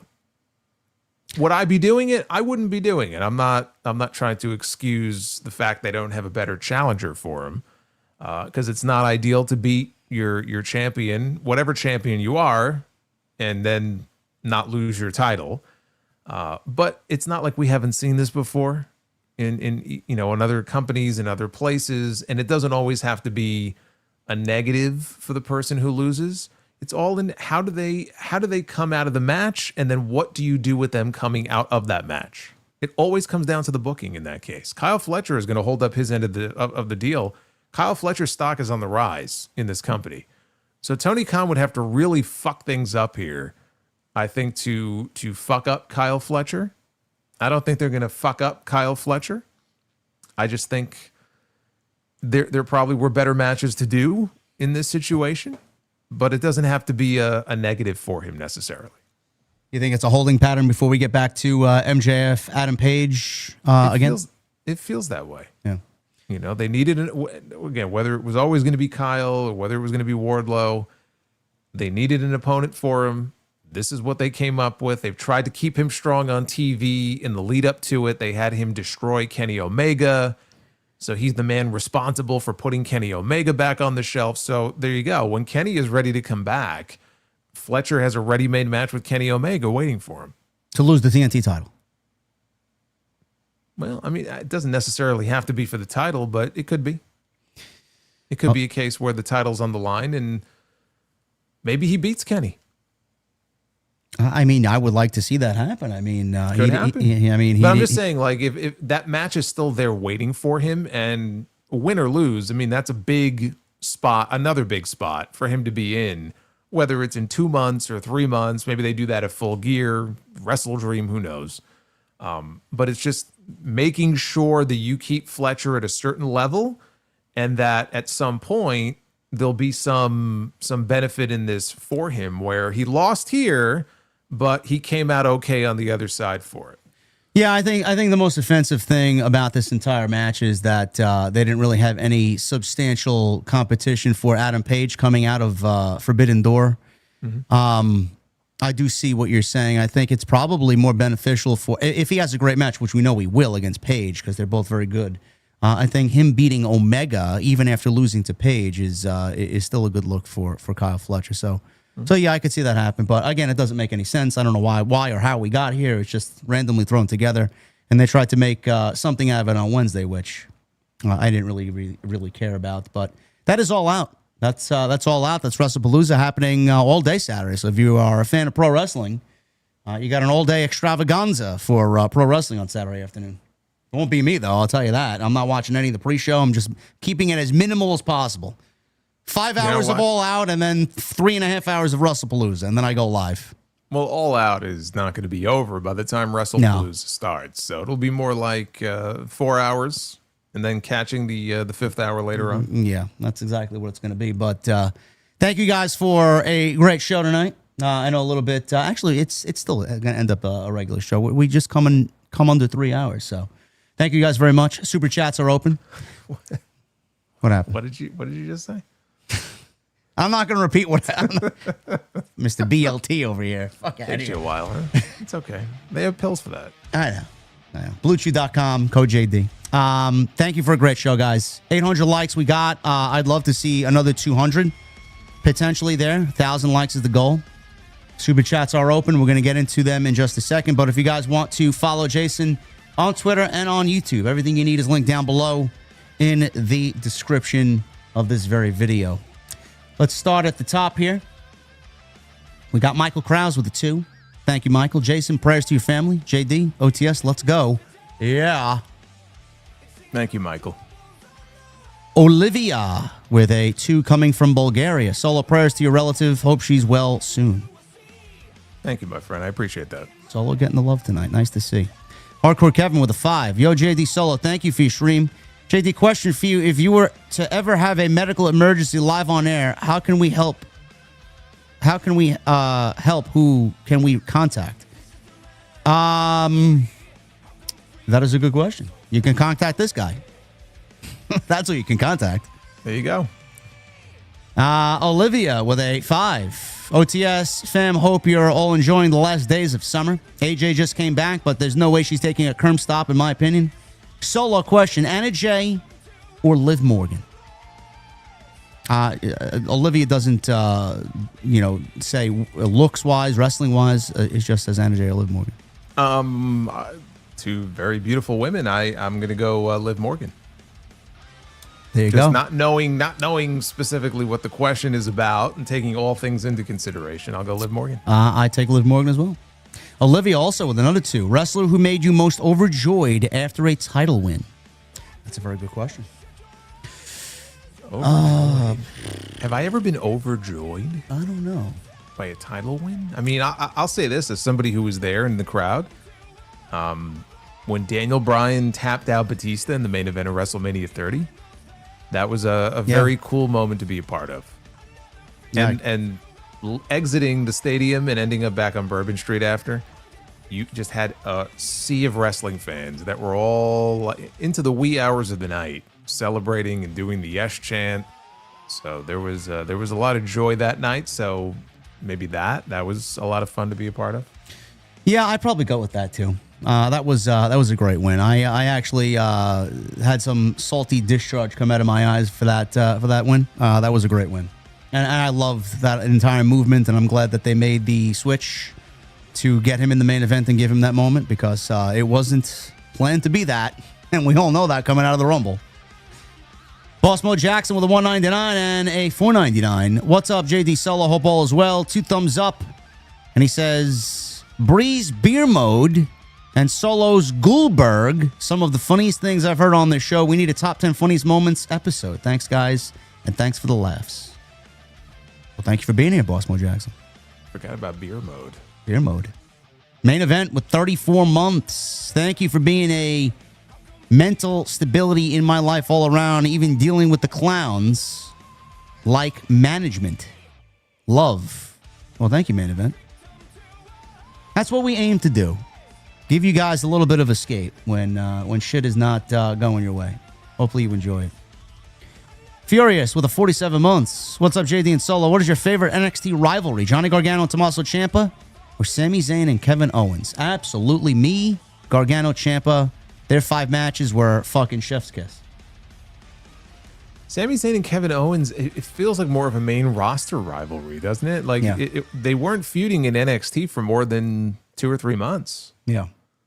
So, I actually think whatever they did at Elimination Chamber was probably their best match together. I don't know about that. They had that great match. Oh, God, what pay-per-view was that? Was it Payback or something? It was many years ago. I don't know if that was better than that match. Yeah, I don't know when that was. Did they wrestle at WrestleMania together too, or no? They were, well, yes, they did. WrestleMania 36. Yeah, I felt that was kind of abbreviated. Yeah. Yeah, it was. But so, I mean, just if those are the 2 options, then yeah, I'll go Gargano and Ciampa. There you go. I missed that, man. Those are the days. Lucas with a $4.99. If there's one positive, I will say for pro wrestling this year, the women have been a standout in terms of their matches this year. Yes, the women, realistically, the ladies are carrying Monday Night Raw right now, honestly. And maybe both shows. Well, the whole division, the SmackDown division is very weak. They got to do something there. But the ladies, as far as in-ring action, man, they have outshone the men, honestly. I love it. Battleground. Okay, maybe that was it. Battleground. Yeah, Battleground. That's it. Yep. Sedro, thinking about you, brother. Thank you for the 5. Dr. Evil Genius with 34 months. Glad to catch both of you, esteemed gentlemen, this evening. Much love and respect. Thank you, brother. He also says with a $4.99, salty discharge. Hey, yo, what the fuck? What the fuck? Pause, son. Yeah, he's talking about salty discharge after coming on in 3 hours. I don't know what's going on with this guy. Bro, I could just physically hear your voice in my head say that to me, bro. Hey, yo, pause. Yes, I know. Also, just going to say pause preemptively while here. Well, I mean, it came into use, so there you go. Phantom Master with a 5. Beer mode. Brie Bella's new drunk gimmick simply needs to happen. It's the OTS brainchild that needs to trend worldwide. Any more ideas for the gimmick? Well, the idea, I mean, it's beer mode, but the idea is that she's a wino. And every time she comes out, she stumbles out with like an empty bottle in her hand. So that, like, the entrance just has to start that way. It just has to. Oh, my God, man. Yeah. Yeah, and then we can figure out like what her finishing move is. We could probably have some fun with that. Hollywood guy with a 10. I'm not sure how CM Punk and AJ Lee feels about this Saudi WrestleMania. I guess Punk is okay with it, but how about AJ Lee? She's going to wear a bodysuit and won't stand for that, I think. I think she knew well and good what she was signing and what type of business the company was doing, so I don't think that's really going to matter. Yeah, I mean, she'll do whatever they tell her to do. Yeah. If Punk is over there, she'll be over there. It's going to be weird, though, in the Rumble in January. We have a women's Rumble match with 30 women. All looking the same. All looking the same. And I would imagine it's got to be uncomfortable, wrestling in those, what are they, like latex bodysuits? Imagine Stephanie wearing a latex bodysuit. I know. Get your mind out of the gutter, guys. Going 60 minutes, bro, wearing leather. It's crazy. I don't know. We'll see. I can't fake my excitement for the Rumble. I don't give a shit where it could happen on the fucking moon. I'm going to be excited about the Rumble. It's my favorite show, but we got to deal with it. Matt Fisher with a 20. Thank you, man. Sometimes love is like a slow dance. You can tiptoe around, but don't make a sound. You can make a little silent romance, but sometimes love sounds like a fight. It sounds like an argument. It sounds like a pile driver. I saw that coming. I knew it was coming. That's a great song. Don't you recognize Pile Driver? Sung by Coco Beware? No, now that you mention it, yes. No, wasn't thinking about Coco Beware. Sounds just like a pile driver. He's got a good singing voice. Coco? Yeah. Who didn't think that Coco was in the Hall of Fame? What was that, Rosenberg? WrestleMania weekend? And CM Punk had to correct him? No, I think it was Coco who corrected him. Coco corrected him. That's even worse. Bossmo Jackson with a 199. Top 5 spine busters all time. Who you got? Arn Anderson. He said top 5? Top 5 all time. Arn Anderson, Bobby Lashley. Spine busters. You want to throw The Rock in there? Sure. I'm trying to think who actually used it as a signature move. I want to say right now, I would say the best spine buster right now is Will Hobbs. I'll give my 2 cents. I mean, it's there. good. Yeah. I'm just gonna say Arn Anderson because to me, Arn Anderson he was like the master of the spine buster. Yeah. It was just a way he did it. I don't know if it was the slight hesitation before he slammed his opponent down. There was just this poetry in motion, kind of like, I don't know how to describe it. Like when he spun around, it was like it's fucking perfect every time. I think he did it in a way where it was just perfect timing that the impact was just beautiful every time. Batista. Yeah. Everybody's saying Batista. Farouk. Ron Simmons. Well, Farouk, I mean, my God, he would basically pick you up and then just like slam you down with his one hand as hard as he possibly could. Yeah. When the APA was in there with you and he hit that spine buster, yeah, you felt it. Uncle Dave, man, you guys are crazy, man. No, he does not have a good spine buster in the chat. No, it's kind of insensitive. Still don't have any update on that story. I don't think anything's going to come out of that. That guy Yeager with a 5. Rest in peace to Charlie Kirk. Didn't agree with everything he had to say, but nobody deserves to die for their opinion. Well, thank you. Were you just talking about Raja Jackson? Yeah. I just commented on that on the show the other day, last night. I said we're closing in soon on a month almost. Nothing. Thank you, Yeager. Appreciate you, brother. Israel with a 499. Hey, JD Jason, would you rather take a stink face from Stephanie Vicaire or free pumpkin spice lattes for life? Well, this guy can't have any dairy, so I know what his answer is, and my answer is probably going to be the same as his answer. I will give it up. I don't even need to say anything. It's just a silly question. Cake with a 2. Keep an eye on Turkey guy. He's an industry plant. You mean the Saudi guy? I don't know. He's got some sort of power, man. He coaxed fucking Tom Brady to come out of retirement to play fucking flag football. It's crazy. How much is he being paid for flag football? Too much. Apparently. Hollywood guy with a 2. Question: Is TKO Endeavor destroying WWE? I mean, define destroy. Well, yeah, I mean they're destroying what we used to see WWE as, like whatever that image was that you had of WWE. Yeah, that's been destroyed. This is just a different WWE now in terms of the stock, which I think just hit an all-time high the other day, $212 a share. Yep. In terms of their bottom line, the answer would be no. Boring weekly television shows, no real storyline progression, and 5 match PLEs. That's the current state of WWE right now. Yep. Cake, thank you, brother. With a 2. Ricochet said exactly that on Ariel Helwani. I did read the quote. I saw it on social media today. Go buy tickets if you guys want to make a difference. Support AEW. Leopoldo with a $50 super chat. Thank you, brother. With Riyadh season disgustingly plastered over an American stadium on Saturday with the giant money sign Saudi dignitary, who looked less interested in the fight than Weekend at Bernie's. Who's to say WrestleMania will not be an annual Saudi event now? I think his excellency was at the boxing event, wasn't he? So I listen, man. I don't know, man. Sitting next to, by the way, Dana White, I believe, was to his left, and Mr. Beast was to his right. Yes, Mr. Beast. We know who he's in bed with. Listen, man. Yes, he's another one of them. He's another one of them big power elite guys. Saudi event. Listen, I could see this being a line of multiple WrestleManias in Saudi. Not back-to-back years like we got in Vegas, but I could see them going back there for sure. As long as they have a partnership. What makes you think that if they sell out whatever stadium they're going to put WrestleMania in and people will pay to be there, what makes you think they're not going to want to offer, what, 250 million rumored? Who's to say they don't offer 300 million the next show or 350 million for the next show? What are they going to say, no? Yeah.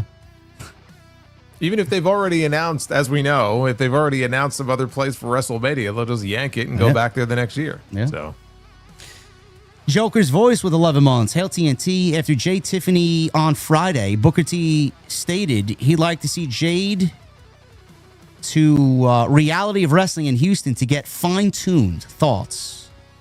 Number one, that Tiffany fucking moonsault off the top rope, we got to stop those immediately. I always get cringe face when I watch Adam Page do it on Dynamite because I think he's going to fucking kill himself.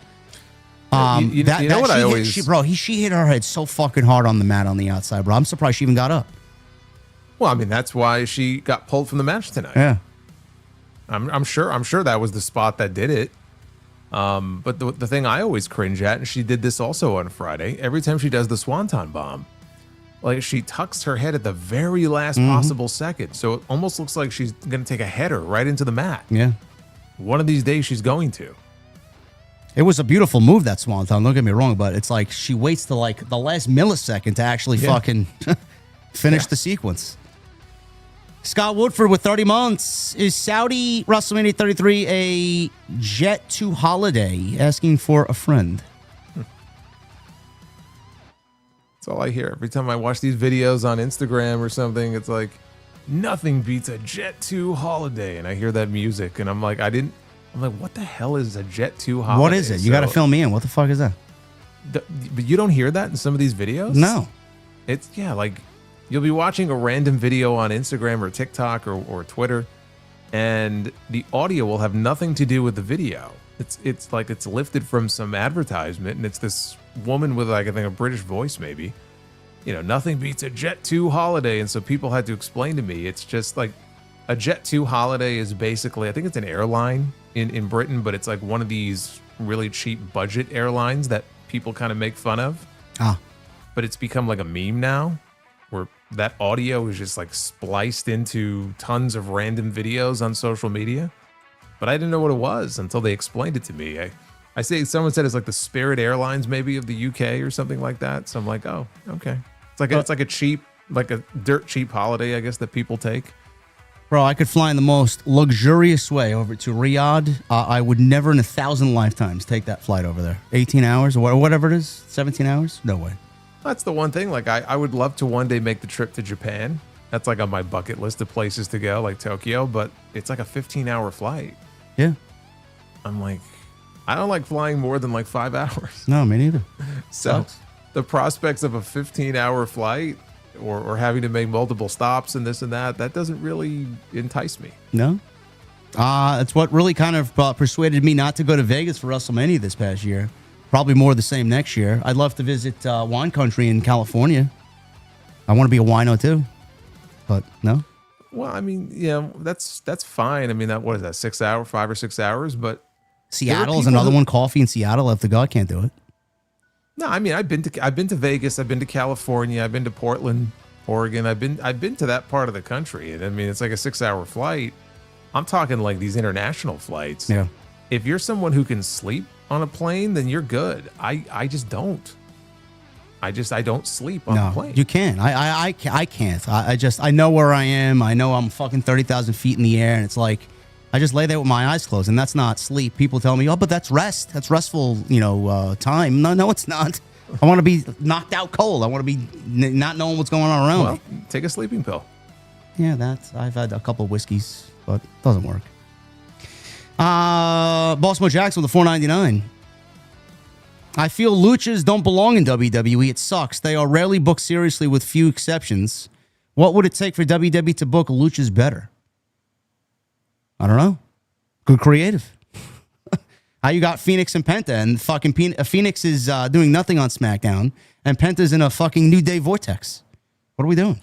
Now would be the perfect time for Penta or for Phoenix to join his brother on Raw. His brother needs his help. Yeah. The opening is right after what happened last night. The opening is right there. Edward with the 199. At which AJ has meant more to WWE, AJ Lee or AJ Styles? AJ Lee. Which one has meant more to WWE? Yeah.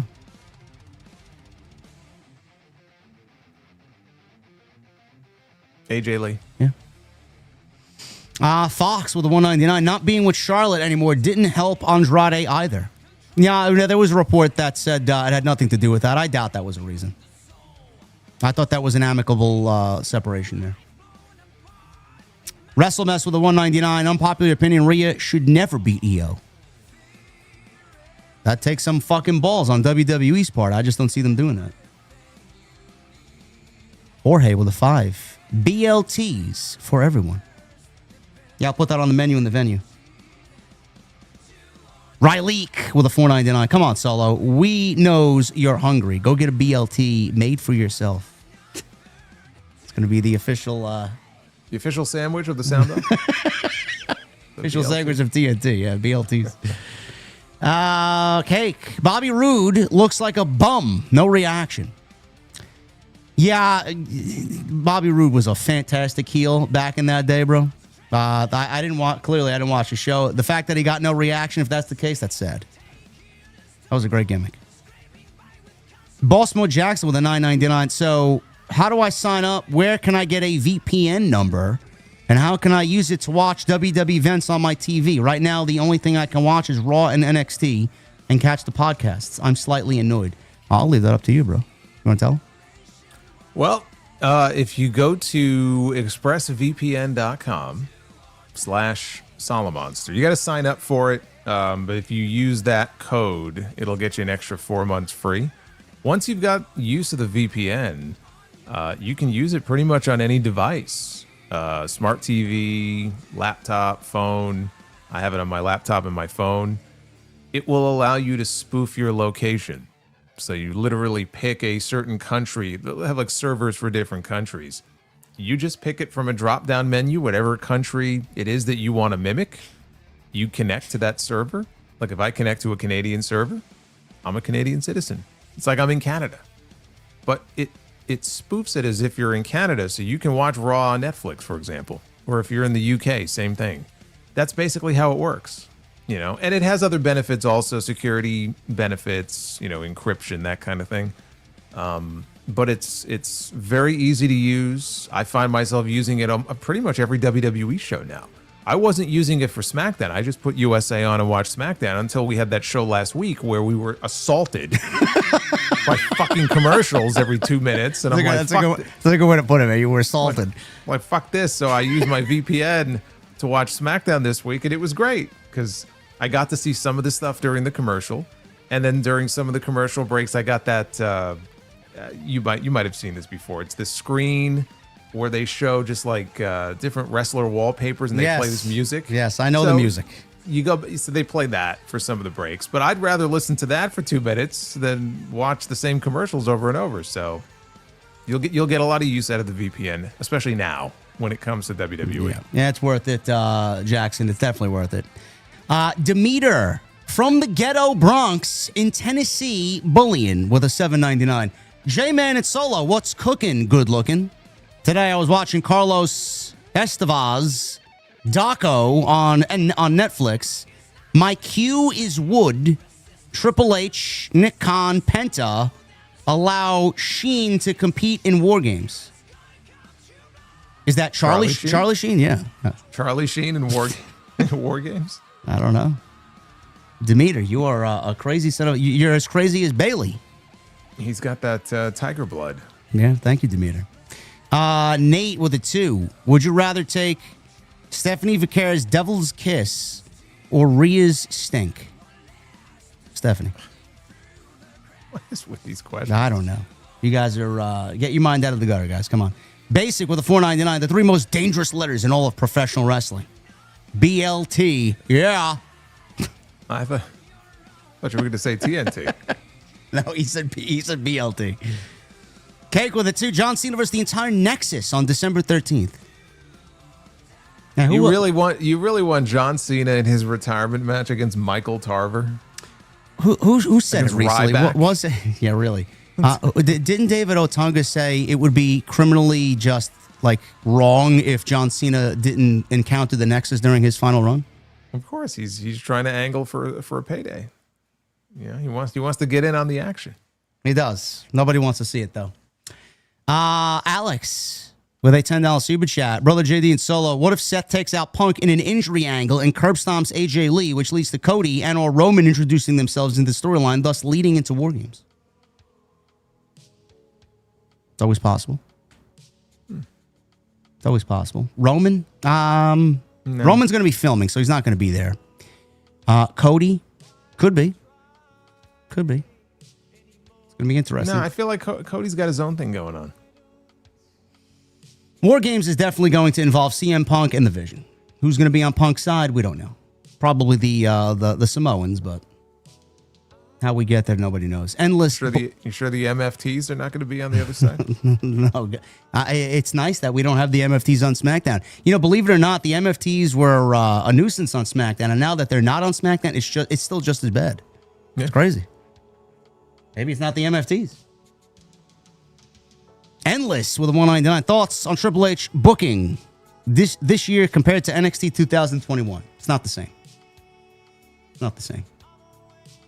There was life to NXT 2021. Kind of. Not this boring. Cake with a 2. Who looked worse? TK next to Punk or Triple H next to Turkai? I don't know. I'm gonna say Triple H. They both looked like they didn't want to be there. Just leave it at that. I'm gonna go Triple H, man. What do we got here? I just lost myself. Okay. CEO Jordan with 199. Carmelo Hayes actually has aura in NXT. Hashtag fire Road Dogg. Yeah. He hasn't recaptured any of that on the main roster, man. It's like they took it away from him. Boss Top with the 199. Saudi Mania shows the past is still the priority. For that amount of money, anything's going to be the priority.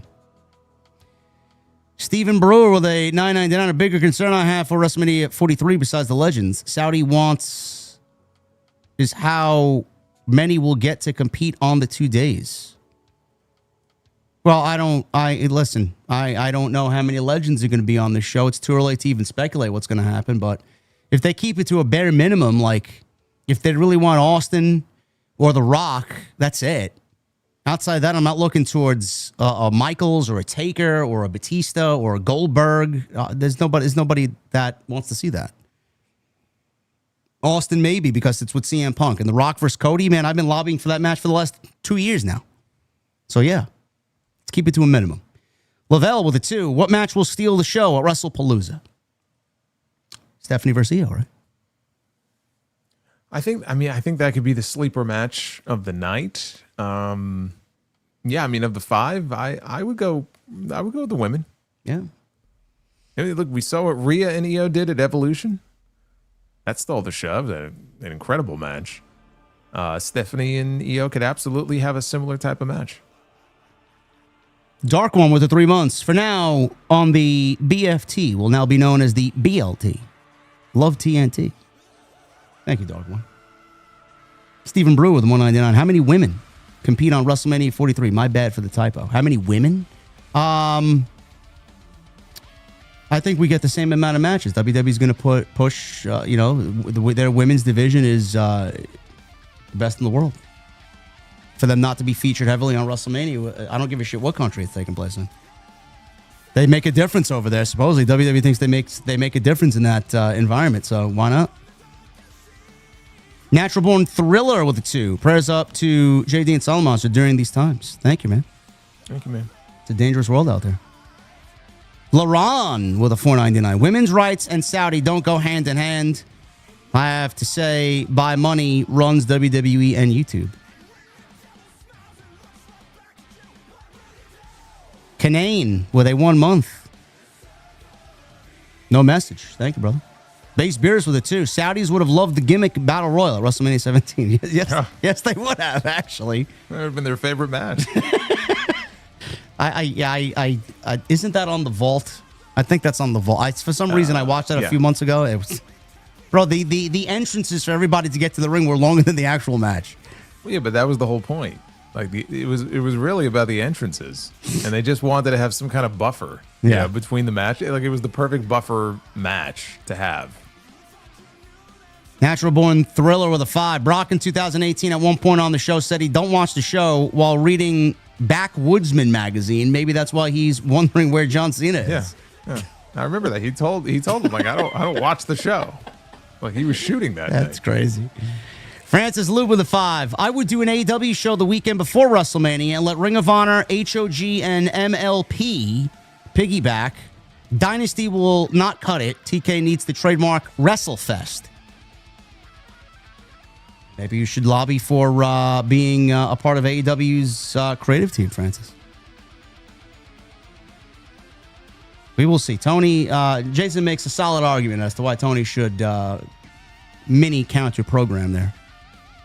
Selly with a 199. Solo and JD, what's your favorite episode so far of TNT? I don't know. I haven't thought. I have to think about that. I don't know. I would say, all of them. But I would say the Goldberg episode, maybe. Goldberg was a classic. Born. Cake with a 2. Who looked worse? We just read that one. Thank you, bro. Natural Born Thriller. Thank you for the 2. Don't really want to get into politics, bro. Jason, I'll just mention this. I'll ask. Have you been asked by your community on the Charlie Kirk shooting that we saw last week? No. No. Okay, there you go. We'll keep it at that. Me and Jesse mentioned something about it on Dynamite. If you guys want my thoughts on it, me and Jesse go over it for about 10 minutes because everybody just wanted to know what we thought. It's horrible. Nobody should be killed in that way, but it's a fucked up world we're living in. James Gender with a 999. Hey, guys. Are you getting Borderlands 4 or are you taking a pass on it? I don't know if Jason is a looter-shooter type of guy. I have not played any of the Borderlands stuff. I'm hearing that it is not optimized on PC, so it's running pretty poorly. Is it? Yeah. I mean, the stuff that I do when I have time to do it is usually on Steam. There you go. Cody Snyder with a 5 got Surfshark for a VPN yesterday. 60-something bucks for almost 2 years total. Switched IP to UK, and voila, SmackDown and WrestlePalooza popped up. Well, there you go. Beautiful. Stephen McMahon approves. Kyle the Ginger with a $5 super chat. The one thing about the NXT show is how much better the old NXT themes were compared to the current ones. Oh, we heard old NXT themes tonight, huh? Is that what you're telling me? Yeah, I saw someone mentioned Rebel Heart apparently was used on NXT tonight. I don't understand. It's like they do it on purpose. Why can't that be used for his theme on the main roster? Def Rebel says no. Yeah. LaRon Smith with the 499. I bet y'all will care about Saudi way of life once they buy WWE. People don't care unless it affects the bottom line. A lot of people tend to think the Saudis are going to buy WWE or a share in WWE. I don't know. You guys got a crystal ball that I don't know of. Cody with a 2. Got Surfshark, Switch IP, login, Netflix, enjoy. You just said that. Thank you. And Matt Fisher won with his 199. Excited for Collision Corner. Yes, Jesse always does a great job with Collision Corner. He watches it so we don't have to. And Big Haas with a 5. Expect the Bronze to win the tag team titles in Perth, with Bronson Reed being from there. Also, EO is working Marigold in October. Don't think she wins. I did not know that. I don't think that's going to stop them from putting the title on her, though. Yeah, I mean, if she's working one match, it depends on when is the day. I didn't hear about that. When is the Marigold show? I don't know. It's news to me. But yeah, Jason's going to look that up. Yes, guy. Some of you guys are clued in on this stuff, and we are live. And I get my notes ready for what I know we are talking about. Captain Solo at a 5. Did Charlotte call ICE and have Andrade deported after the divorce? No, that's not the case, bro. Yeah, I mean, there's nothing here about she previously worked a Marigold match, but no, there's been no announcement of nothing new, unless unless that's breaking. I don't see anything. All right, there you go. Thank you guys for a great episode 112 tonight of TNT, man. Thank you for a great discussion. We got WrestlePalooza and All Out this weekend. We will be covering both shows, and it's going to be a busy weekend. So thank you for all the support. I'll leave this guy to sound us off for another great Tuesday night here on Tuesday Night Titans. Yeah, I just want to say thank you. I got a lot of comments over the last few days. I mentioned on the sound off this weekend, there was a family situation over the weekend. A close family member, my aunt, had a very bad fall at home. Needed a very involved, very complicated surgery. Is paralyzed from the waist down. It's a whole situation. It's still sort of developing and ongoing, and on my mind, but I got a lot of nice comments, not only from my audience, but a lot of the TNT audience as well. And I heard your comments as well from last night. So to you and everybody else, I thank you. And I appreciate it very much. You guys are awesome. There you go. We'll see you guys next week for another great episode of Tuesday Night Titans. We will have a lot to break down, man, with these two shows this Saturday. So tune in then.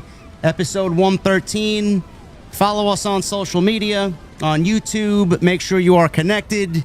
Like I said, it's going to be a busy weekend, and we'll have you covered next week right here on Tuesday Night Titans. We'll see you guys later.